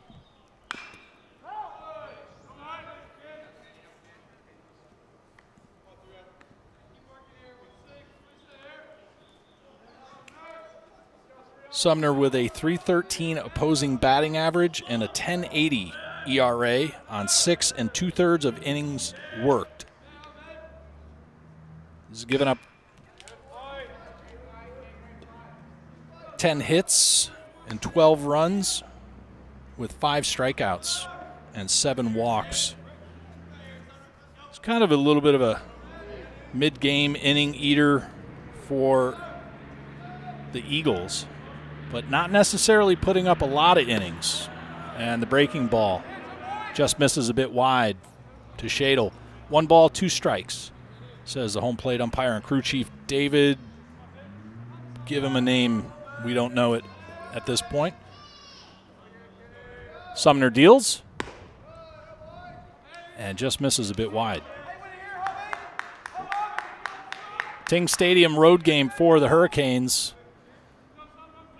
Turf field. Home to the Coastal Plain League Holly Springs Salamanders in the summer, where you get to see a variety of D1 and even D2 players from around North Carolina. Well, heck, from the Atlantic coast for that matter. They're not even required to be in North Carolina, but it's a real treat to come out and watch. And Shadle swings through an off-speed pitch to make it 2 outs.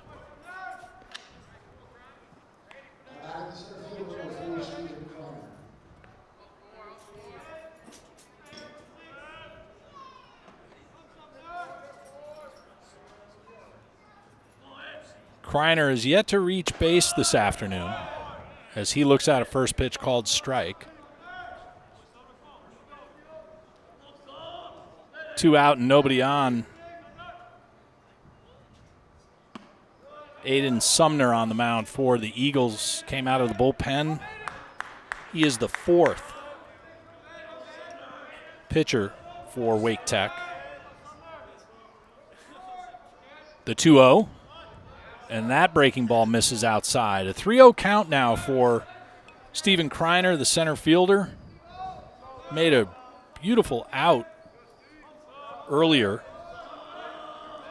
A fly ball, shallow center field, and a check swing right there. And Sandy, our field umpire, gets the request from David, and he says he didn't go.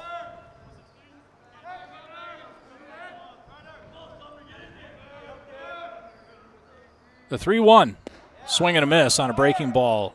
Slurve, slider, curve, whatever it is, it went under the barrel of Stephen Kreiner's bat. Full count, fly ball, deep left field. That ball is out of here. As long as Sandy gets out of the way, Stephen Kreiner is going to touch them all as he hits his 5th home run of the season. Not a lot of celebration from the fans here at Ting Stadium, but his teammates are going to congratulate him here in just a moment.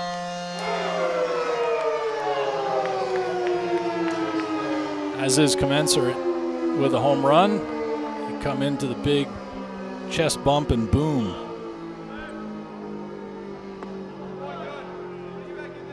So 2 home runs in the game for the Hurricanes. First by James Green in the first inning, and now in the 6th from Stephen Kreiner with 2 outs. A solo blast over the left field fence.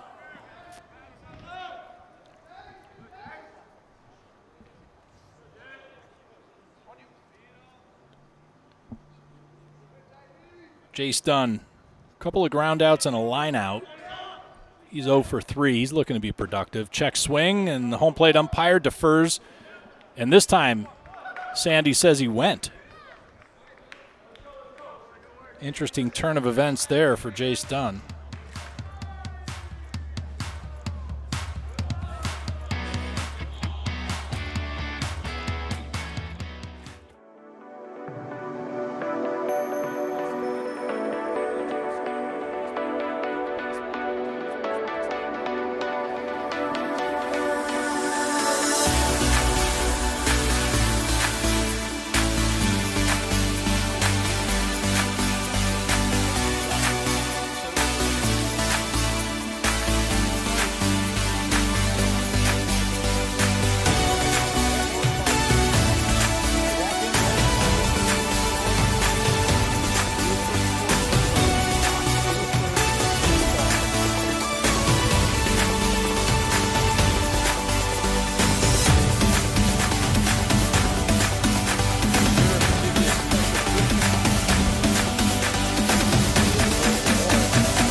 see the hard-throwing right-hander, Harrison Lombardi.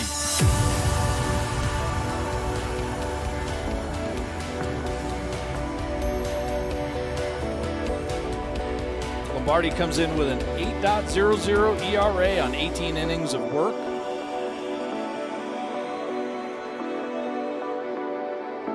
Does have an opposing batting average of .420. 8 strikeouts, 4 walks.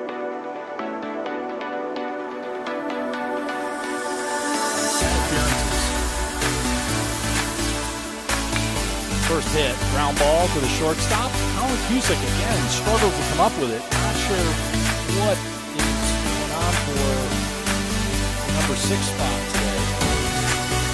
Well, that too is not his usual.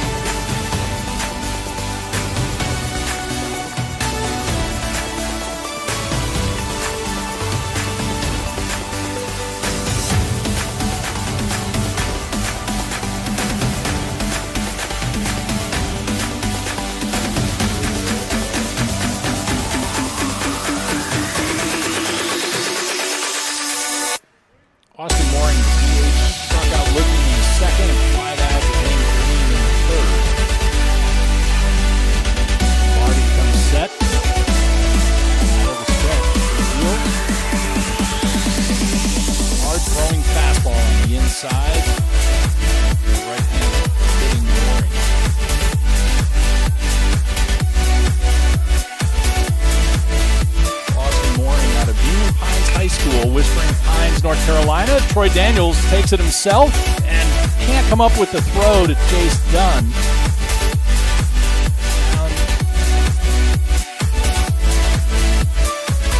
Second and first, but it looked pretty sweet if he did. He was going to be a rock star. Took it himself as the ball was carrying him from the hole of second base right toward the base. And he stepped on it, but the sidearm throw just kind of got away from Jace Dunn. So Mooring is going to reach on an error himself, but the fielder's choice gets Colton Mays at second.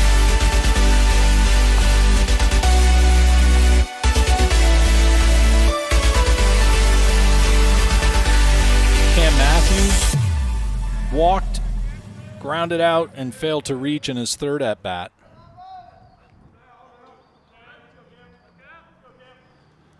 Lombardi, a breaking ball, finds the middle of the strike zone.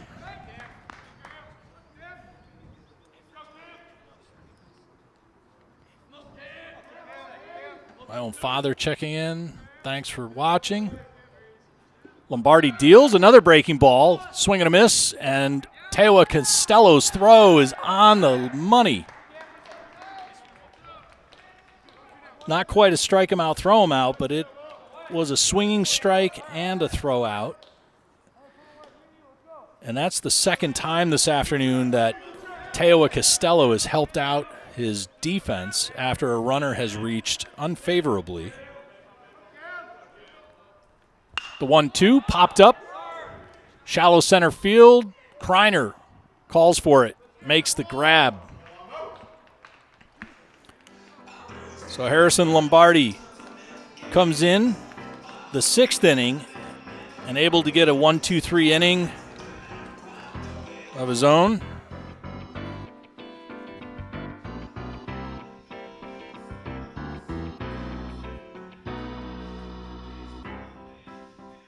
And when the Eagles come back to the plate, Schlechte, Steiner, and back to the top of the lineup with Rickabaugh. Right now, though, for your Louisburg College Hurricanes, Jake Modrak, Troy Daniels, and Colin Cusick due up. We'll be right back.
Sumner back on the mound for the Eagles, and the first pitch.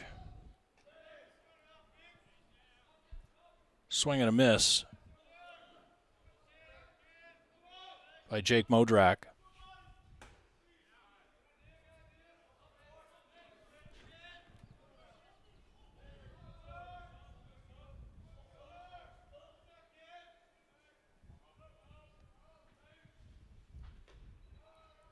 Sumner with the big 12-6 breaking ball.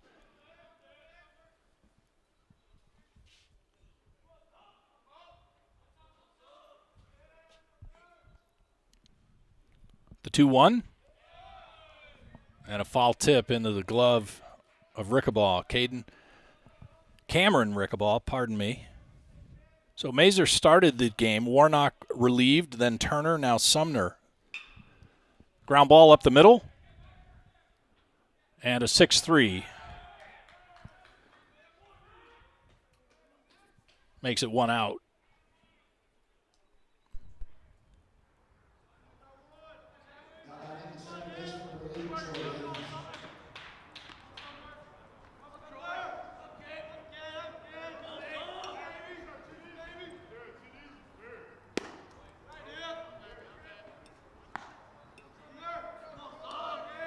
Daniels with a double, a ground out, and a single so far in the game.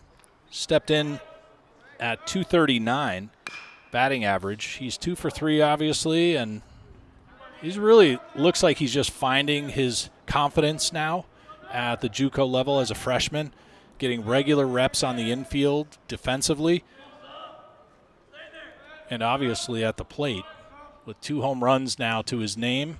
I think that's a big hurdle mentally for these young men at this age where they grow up, everybody thinks about the home run ball, and then when you finally can do it more than once, you feel and realize you're capable. The 2-1, and that one finds the strike zone. Gorgeous day in central North Carolina, Holly Springs. Outside, one of the bedroom communities outside of Raleigh. Drop third strike, and the throw down makes it 2.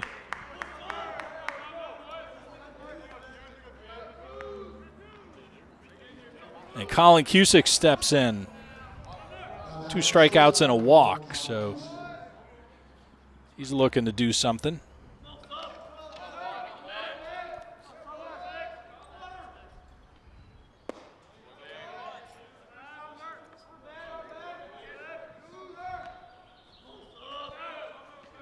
Nick Labello is on deck. He's at the bottom of the order.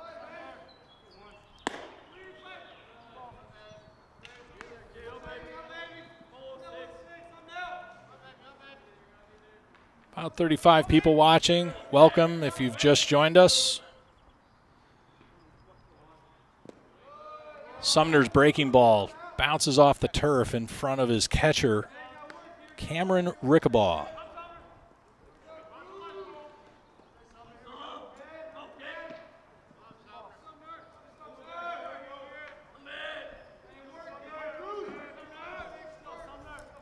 .30 count.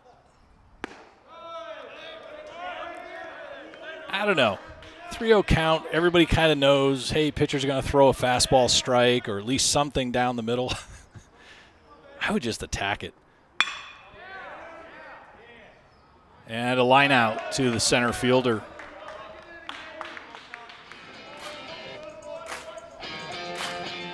A 1-2-3 inning for the Hurricanes. Well, for the Eagles against the Hurricanes. With Nick Labello, Teowa Costello, and James Green that'll come up in the 8th inning for the Hurricanes. And right now, though, we'll get ready for Caden Schlechte, Jens Steiner, and Cameron Rickabaugh.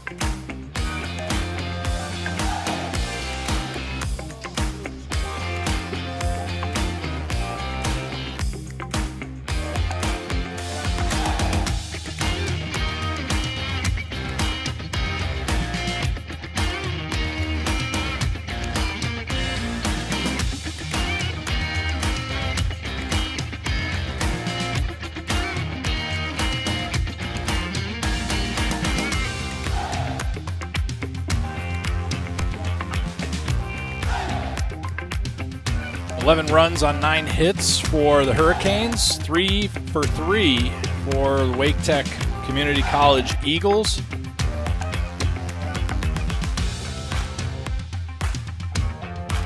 An 8-run game in favor of Louisburg College Hurricanes. Mascot is the Cat 5. So I don't know if there's an actual cat mascot that walks around on college during any of their games or anything, but saw that in the bookstore apparel shop of Louisburg College. Wake Tech Eagles down here in Holly Springs. The Eagle.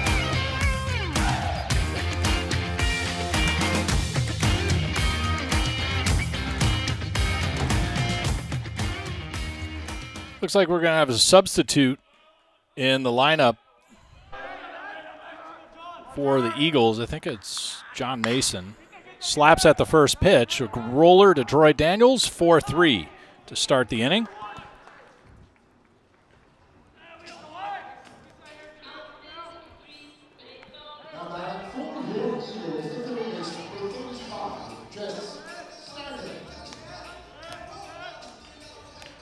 Steiner has the unfortunate privilege of ending the inning in the second, third, and fourth. He's gotten skipped over in the fifth and sixth. They just haven't gotten to him in the lineup, and he's the second batter now with 1 out and nobody on. Looks at a first pitch from Harrison Lombardi that doesn't quite make it to the strike zone. Grounder to Shadle. And across, 5-3.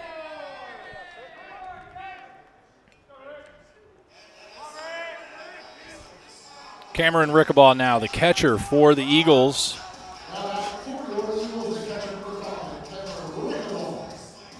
Walked, singled, and struck out in the first, third, and fifth. He's been getting up every odd inning. 2 out and nobody on for the left-handed catcher, left-handed hitting catcher. And he looks at a first pitch from Harrison Lombardi on the outside. A called strike, says home plate umpire and crew chief David. We didn't get his last name. And that one, boy, that looks so good from Lombardi, but apparently it missed the strike zone.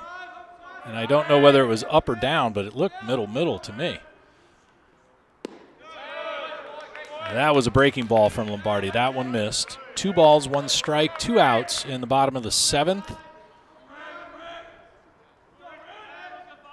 Lombardi deals, and his breaking ball goes outside this time, trying to get the catcher to chase. And a hitter's count, for those who are aware, it means it's a 3-1. And he draws the walk.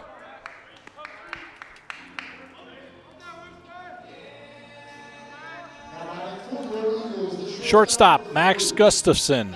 If I say it quick, I get it right, but if I slow down, I stumble all over it. Gustafson, just got to blurt it out. Gustafson grounded out, singled, and walked in his 3 at-bats. Again, hitting the odd innings, 1, 3, and 5, and a swing and a miss on a bit of a breaking ball from Harrison Lombardi. Lombardi at 16 pitches currently. Another Northeasterner I'm being advised of by my production crew here in the booth. Ricky Cook, Jackson Bottoms. Anybody call you JB? All right, good. I think I'm going to go with that. I like it.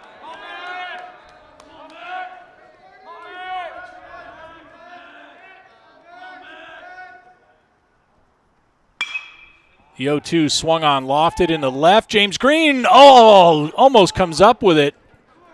Pops off his glove as he dives into foul territory. Unfortunately, it bounced off his glove. He looks like he's taken a minute to catch his breath. Those Superman layouts just take the wind right out of you.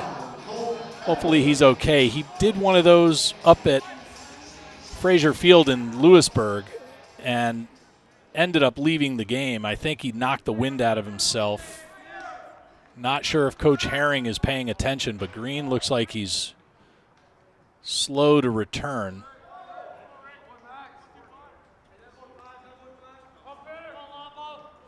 Seems to have caught his breath, and he's back in left field ready to go. So a run scored. Jace Dunn picks it up himself.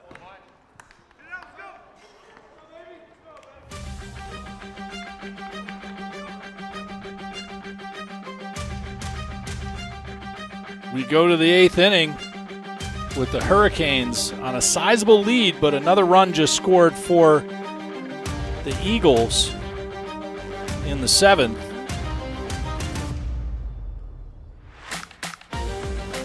Seven-run lead for the Hurricanes.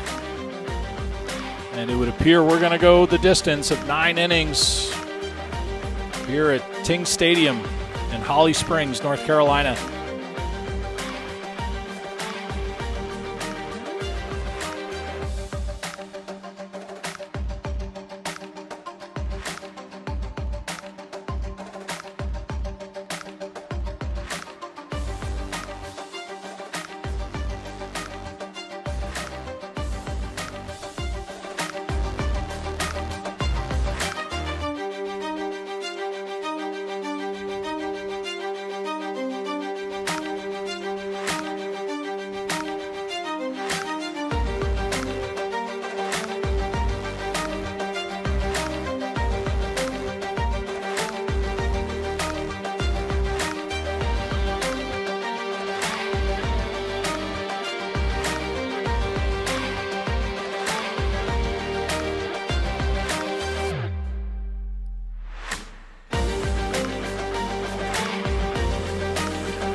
Nick Lobello now to start off the 8th on an inside breaking ball.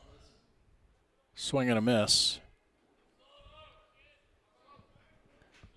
Sumner back on the bump, toeing the slab.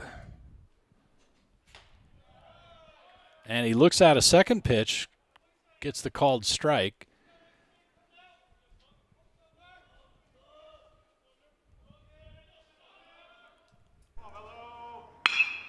Wraps that one to Steiner at third. And across 5-3 to start the top of the 8th.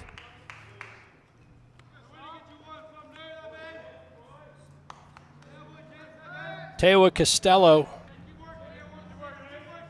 going to call him Mr. Baseball. Walked and stole a bunch of bases, singled and stole a bunch of bases. Reached on an error. You want to know what he did? Stole a bunch of bases. Call him the base burglar. Leads the team in stolen bases. Just have to see him grab one, pick it up, and grab third base and haul it across home plate. Just take it home.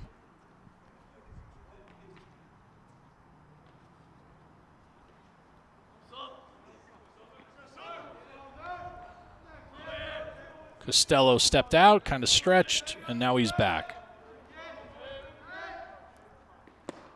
Breaking ball from Sumner gets Costello to swing right over the top of it as the bottom drops out. Sumner kind of leaves me questioning, is he a closer? Why was he in the bullpen? He's a pretty effective young man at this point. That same 12-6, though, and Costello catches up with it, but rips it foul as he was way ahead of it. After you see that spinning, kind of corkscrewing breaking ball a few times, I'm sure you start to time it up, you can read it.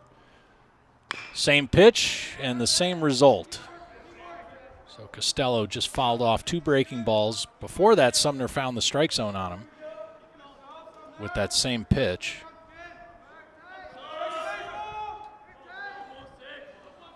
Lobello led off with a ground out, and Tewa Costello now is the second batter. Check swing hit to Steiner. And Sandy, our field umpire, says they got him. So back-to-back 5-3s from Steiner over to Gaffney. Elijah Monsanto now steps in for James Green.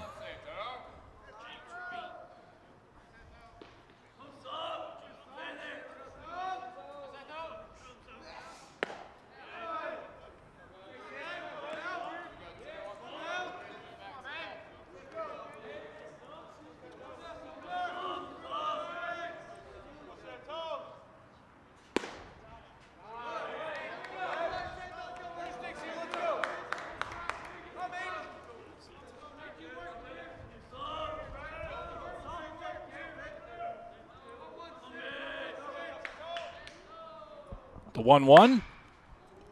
Fly ball left field. Penner unable to come up with it in left field just before it goes foul. I think he kind of ran out of room right at that indentation of the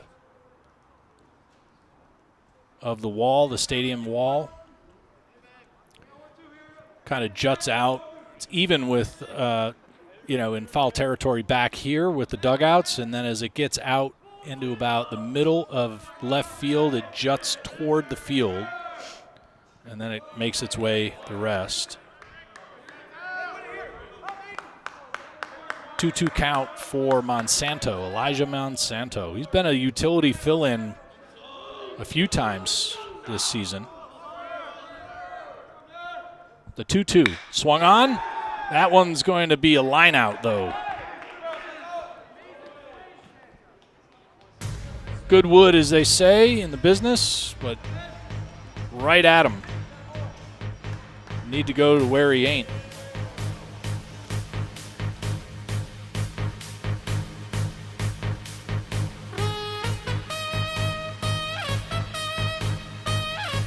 When the Hurricanes come back to the plate in the 9th inning, it's going to be Shadle, Kreiner, and Dunn. But in a moment, Gaffney, Mays, and Mooring for the Eagles.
Right now, we're going to get back to some live action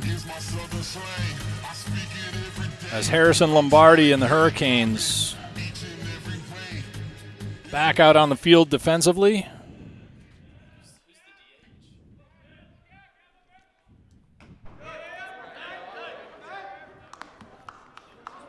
Blake Gaffney, the first baseman for the Eagles, grounded out, reached on a fielder's choice, and then failed to reach in his thirst at bat. Colin Cusick backhanded and redeems himself 6-3 to start off the inning.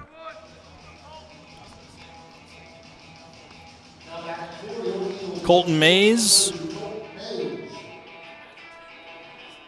right fielder for the Eagles, got hit by a pitch in the second, reached on a fielder's choice, and then reached on an E6. And now we have one out. Harrison Lombardi starts off Mays with a called strike.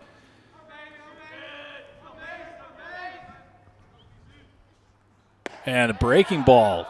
Finds it again. Lombardi looks comfortable. Getting in his midweek reps. Whoops, sorry, this is Chamberlain. Sorry, Harrison and Mr. Chamberlain.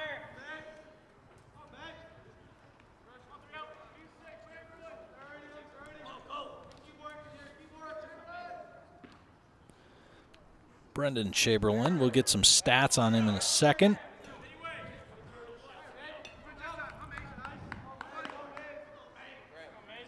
.5 ERA on 4 innings and a .429 opposing batting average, 4 strikeouts.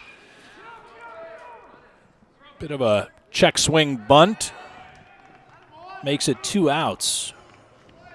Right to Jace Dunn as it draws him away from the bag, and Brendan Chamberlain with a PFP perfectly executed.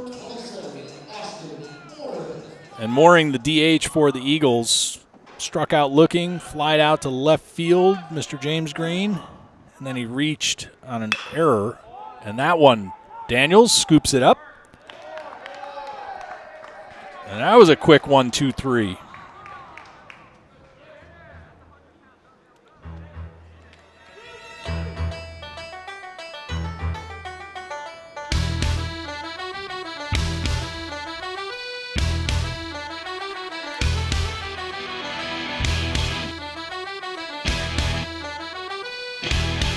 Last call for the Eagles in the 9th will be Matthews, Schlechte, and Steiner. But right now, for your Louisburg College Hurricanes, Kenny Shadle, Stephen Kreiner, and Jace Dunn due up.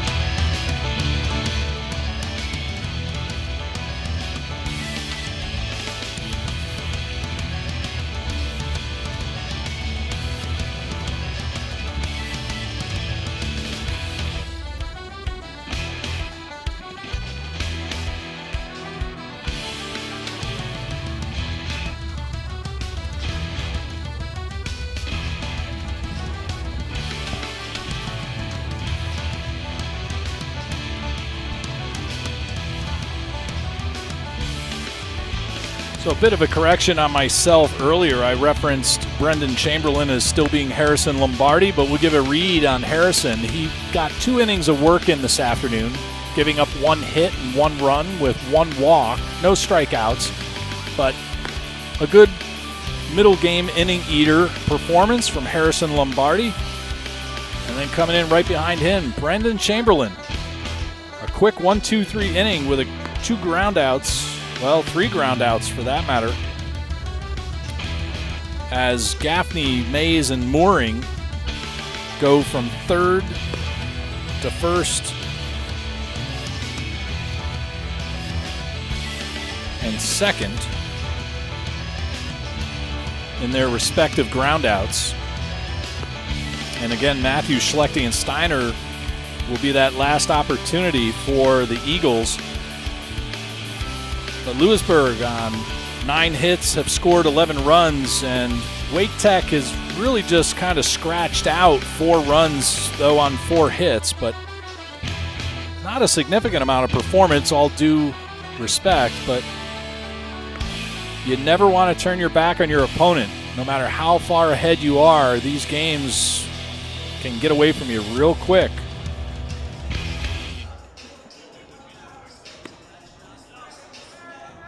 So we're back at Ting Stadium, Dick Sears Field in Holly Springs, North Carolina. We're at the corner of North Main Street and Sportsmanship Way, home to the summertime collegiate Coastal Plain League Holly Springs Salamanders. Many of these young men that are out here right now, they have grown up playing on this field occasionally for showcase and travel ball if they get the opportunity. think I could count on one hand, though, the number of games my own son has played here, and we're 8 minutes door to door.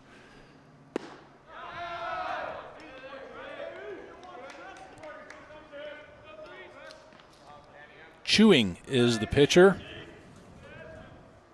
if I'm pronouncing that correctly.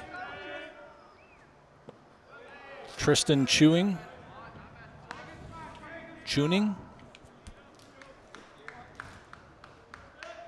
I think it's tuning.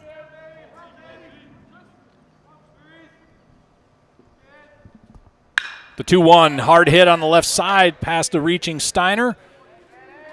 And Penner comes up with it on a knee in left field.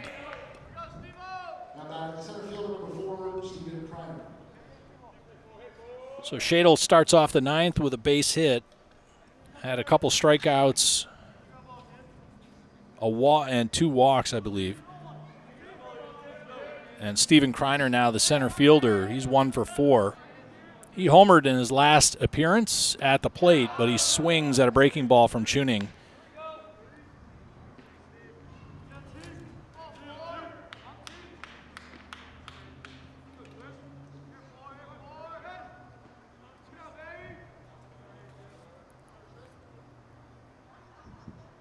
The 0-1, and again, even gets his elbow guard to fly off.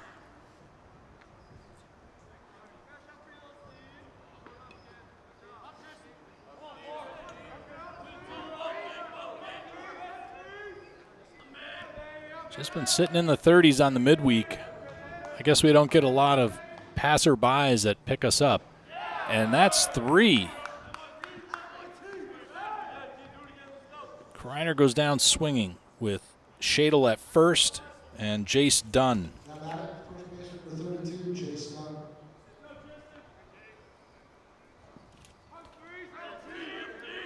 Dunn with a couple of ground outs and a line out. He's 0 for 4. Tuning deals, and he finds the inside edge of the strike zone. Tuning seems to be the best kept secret for the Eagles bullpen at this point. Did give up a base hit, though, to Shadle.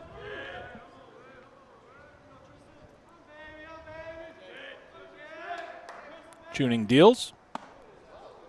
And he misses on the 0-1 and doubles up the count. Well, ties up the count, 1 each. 2 hours and 20 minutes on the broadcast clock. Tristan Tuning deals, and Jace Dunn fouls that one off. Dunn came into this afternoon batting .349, a trio of home runs with 23 RBIs and 13 walks.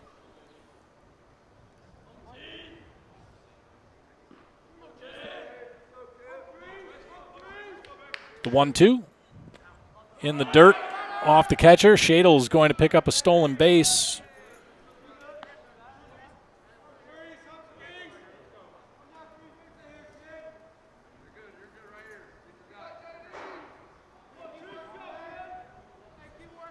Shadle with the .514 on-base percentage before the start of the game leads for the Hurricanes.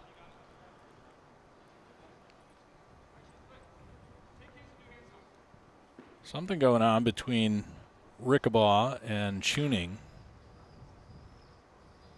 I think it might be their PitchCom communicator. Is like a smartwatch, kind of an Apple Watch kind of device that they look at, and whether it's coming from the dugout or the catcher, you can at least see what pitch is being requested. And apparently we got that sorted out now.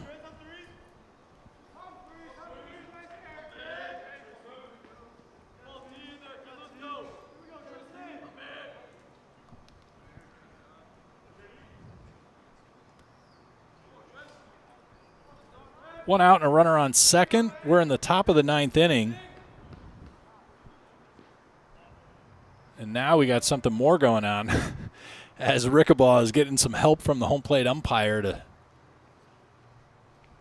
Looks like he's helping him put on a bracelet, but I know it's like a watch band.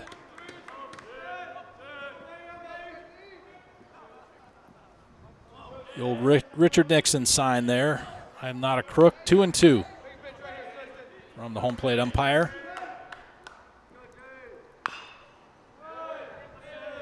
Dunn gets ahead of that one, fouls it off on the left field line.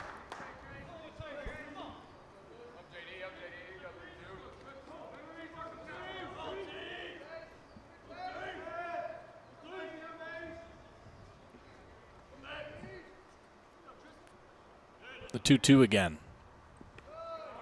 In the turf in front of Rickabaugh. So Tuning is the 5th pitcher for the Eagles today. Again, just to recap, started off with Mazer, Warnock, Turner, Sumner, and now Tuning.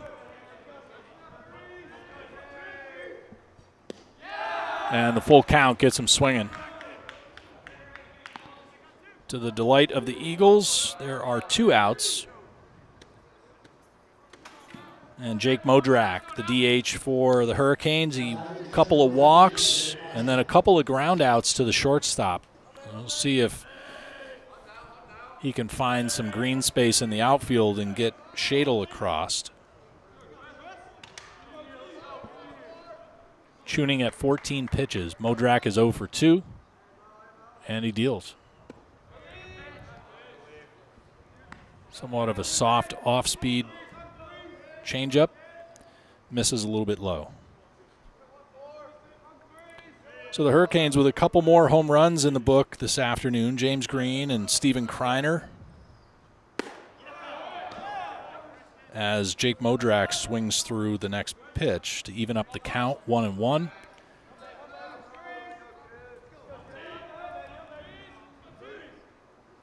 Labello and Kreiner in the outfield. I'm going to give James Green, even though it popped out of his glove, that was a terrific effort in left field, but the entire outfield for the Hurricanes just looking like rock stars, coming up with catches, covering a lot of ground. Labello doubled up a runner at second when he picked it out of the thin air before it touched the turf in right field. Kreiner kind of doing the same on a 2-out situation in shallow center field. And then James Green, as mentioned,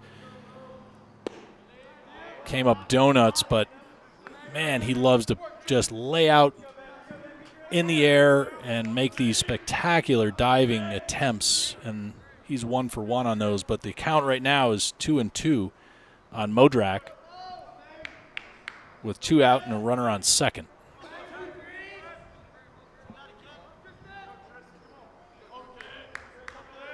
Tristan Tuning on the mound for the Eagles, deals, and he misses low and inside. Shadle gets a good jump and takes advantage and makes another stolen base.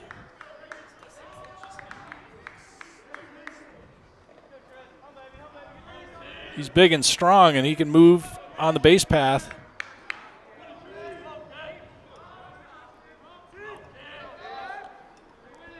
The payoff pitch. Swing and a miss.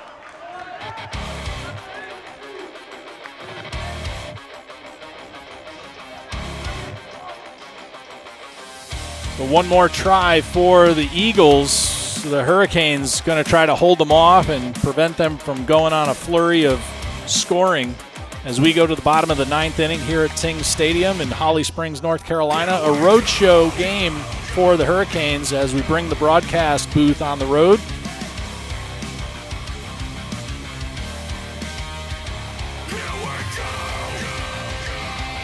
Hurricanes looking to pick up a midweek win again over the Eagles as they look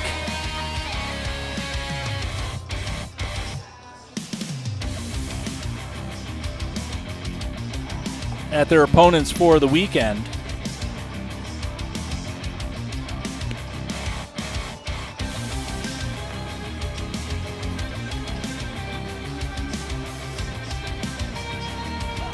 Here's the leaderboard for the Region 10 D2 West Conference. See Catawba Valley still in first place with Cleveland Community College in second. This is after last weekend, so any games that are being played right now would not be showing here in the ratings. Patrick and Henry and Louisburg tied up in third place with Guilford and then Wake and Southwest Virginia. Unfortunately for Louisburg, they've lost 3 games that were on the schedule, and I say lost meaning no contest, not going to play, aren't going to go in the record book. Southwest, as you can see here, Southwest Virginia is, what's the opposite of undefeated? Totally defeated. They have not won 1 game. So those would have been 3 wins for Louisburg had they been able to play, but unfortunately the way the weather was and the travel to get there, they couldn't get either team to either location on that one weekend. I believe it was in February. And so those games are just lost on the Hurricanes, and so they're kind of struggling to catch up when it comes to the win-loss percentage. But everybody else has gotten to beat them except for Louisburg. So I think they'll see them 1 time, well, 3 times, but they should have otherwise played them 6.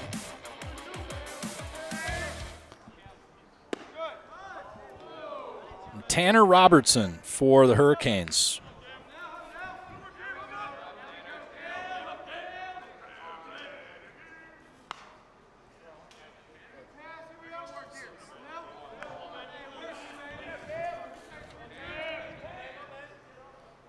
Robertson with a 15.43 on 2 1/3 innings pitched. Tries for the breaking ball, and it doesn't come down.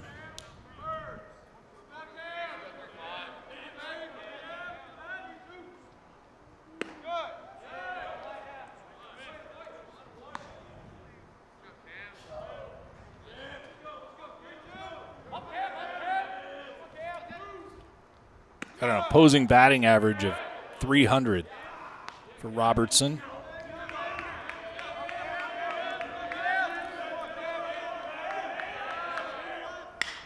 Popped up right side.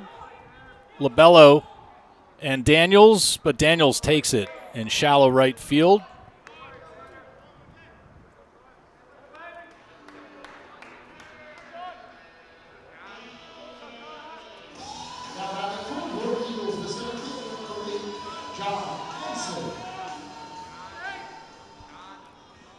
Just a reminder that this copyrighted telecast presented by the authority of the Louisburg College baseball team may not be reproduced or retransmitted in any form, while the accounts and descriptions of this game may not be disseminated without the express written consent of Louisburg College.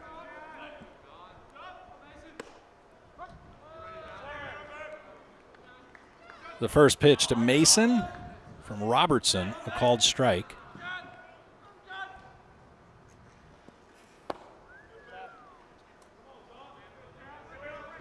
Mason grounded out to Daniels in his first at-bat. He's subbing for Caden Schlechte. Schlechte started in center field and batted 8th in the lineup. Not clear if that's just a normal substitution or an injury or food poisoning. Who knows? 3 balls, 1 strike. A hitter's count right now.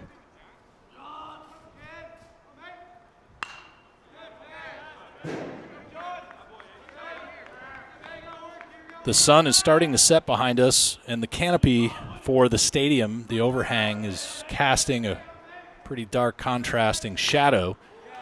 And Mason puts another one out of the park behind us.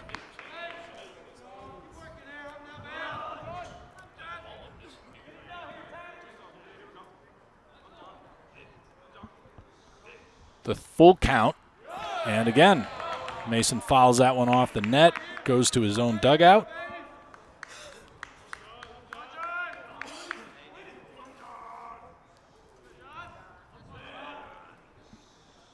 The payoff. And Jake Modrak is in for Teoa Costello behind the plate. Just to get a rep or 2 in. And Mason steps back in with 1 out and a full count. That one. Fly ball to right field. Labello comes up with it. Had to shade himself as that sun in the mid-afternoon hours is starting to get to that point where it'd be increasingly more difficult out in right field to see the ball. But Labello makes it look like easy breezy, as if he was made for it. And Jen Steiner with 2 outs. And Robertson's first offering just a bit outside.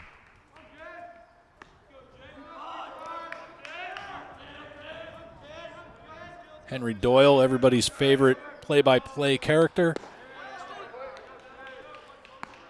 And the beloved Bob Euchre.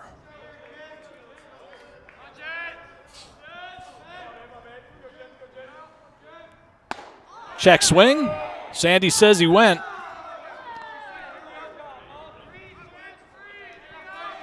That'll bring the count to 1-2 on the third baseman. And a swing and a miss. So Tanner Robertson comes in the 9th inning to help the Hurricanes put a bow on it as they pick up another midweek win over the Wake Tech Eagles, this time here at Ting Stadium in Holly Springs, North Carolina. As we got a special opportunity to bring you a road game this afternoon. We'll see if we can't do it in a couple of weeks as well, since it's just out my own back door. For the broadcast crew of Jackson Bottoms and Ricky Cook, Coach Herring, and the entire Hurricanes baseball organization, I'm Bill Martone saying thank you for joining us. We'll catch you back here again next Wednesday.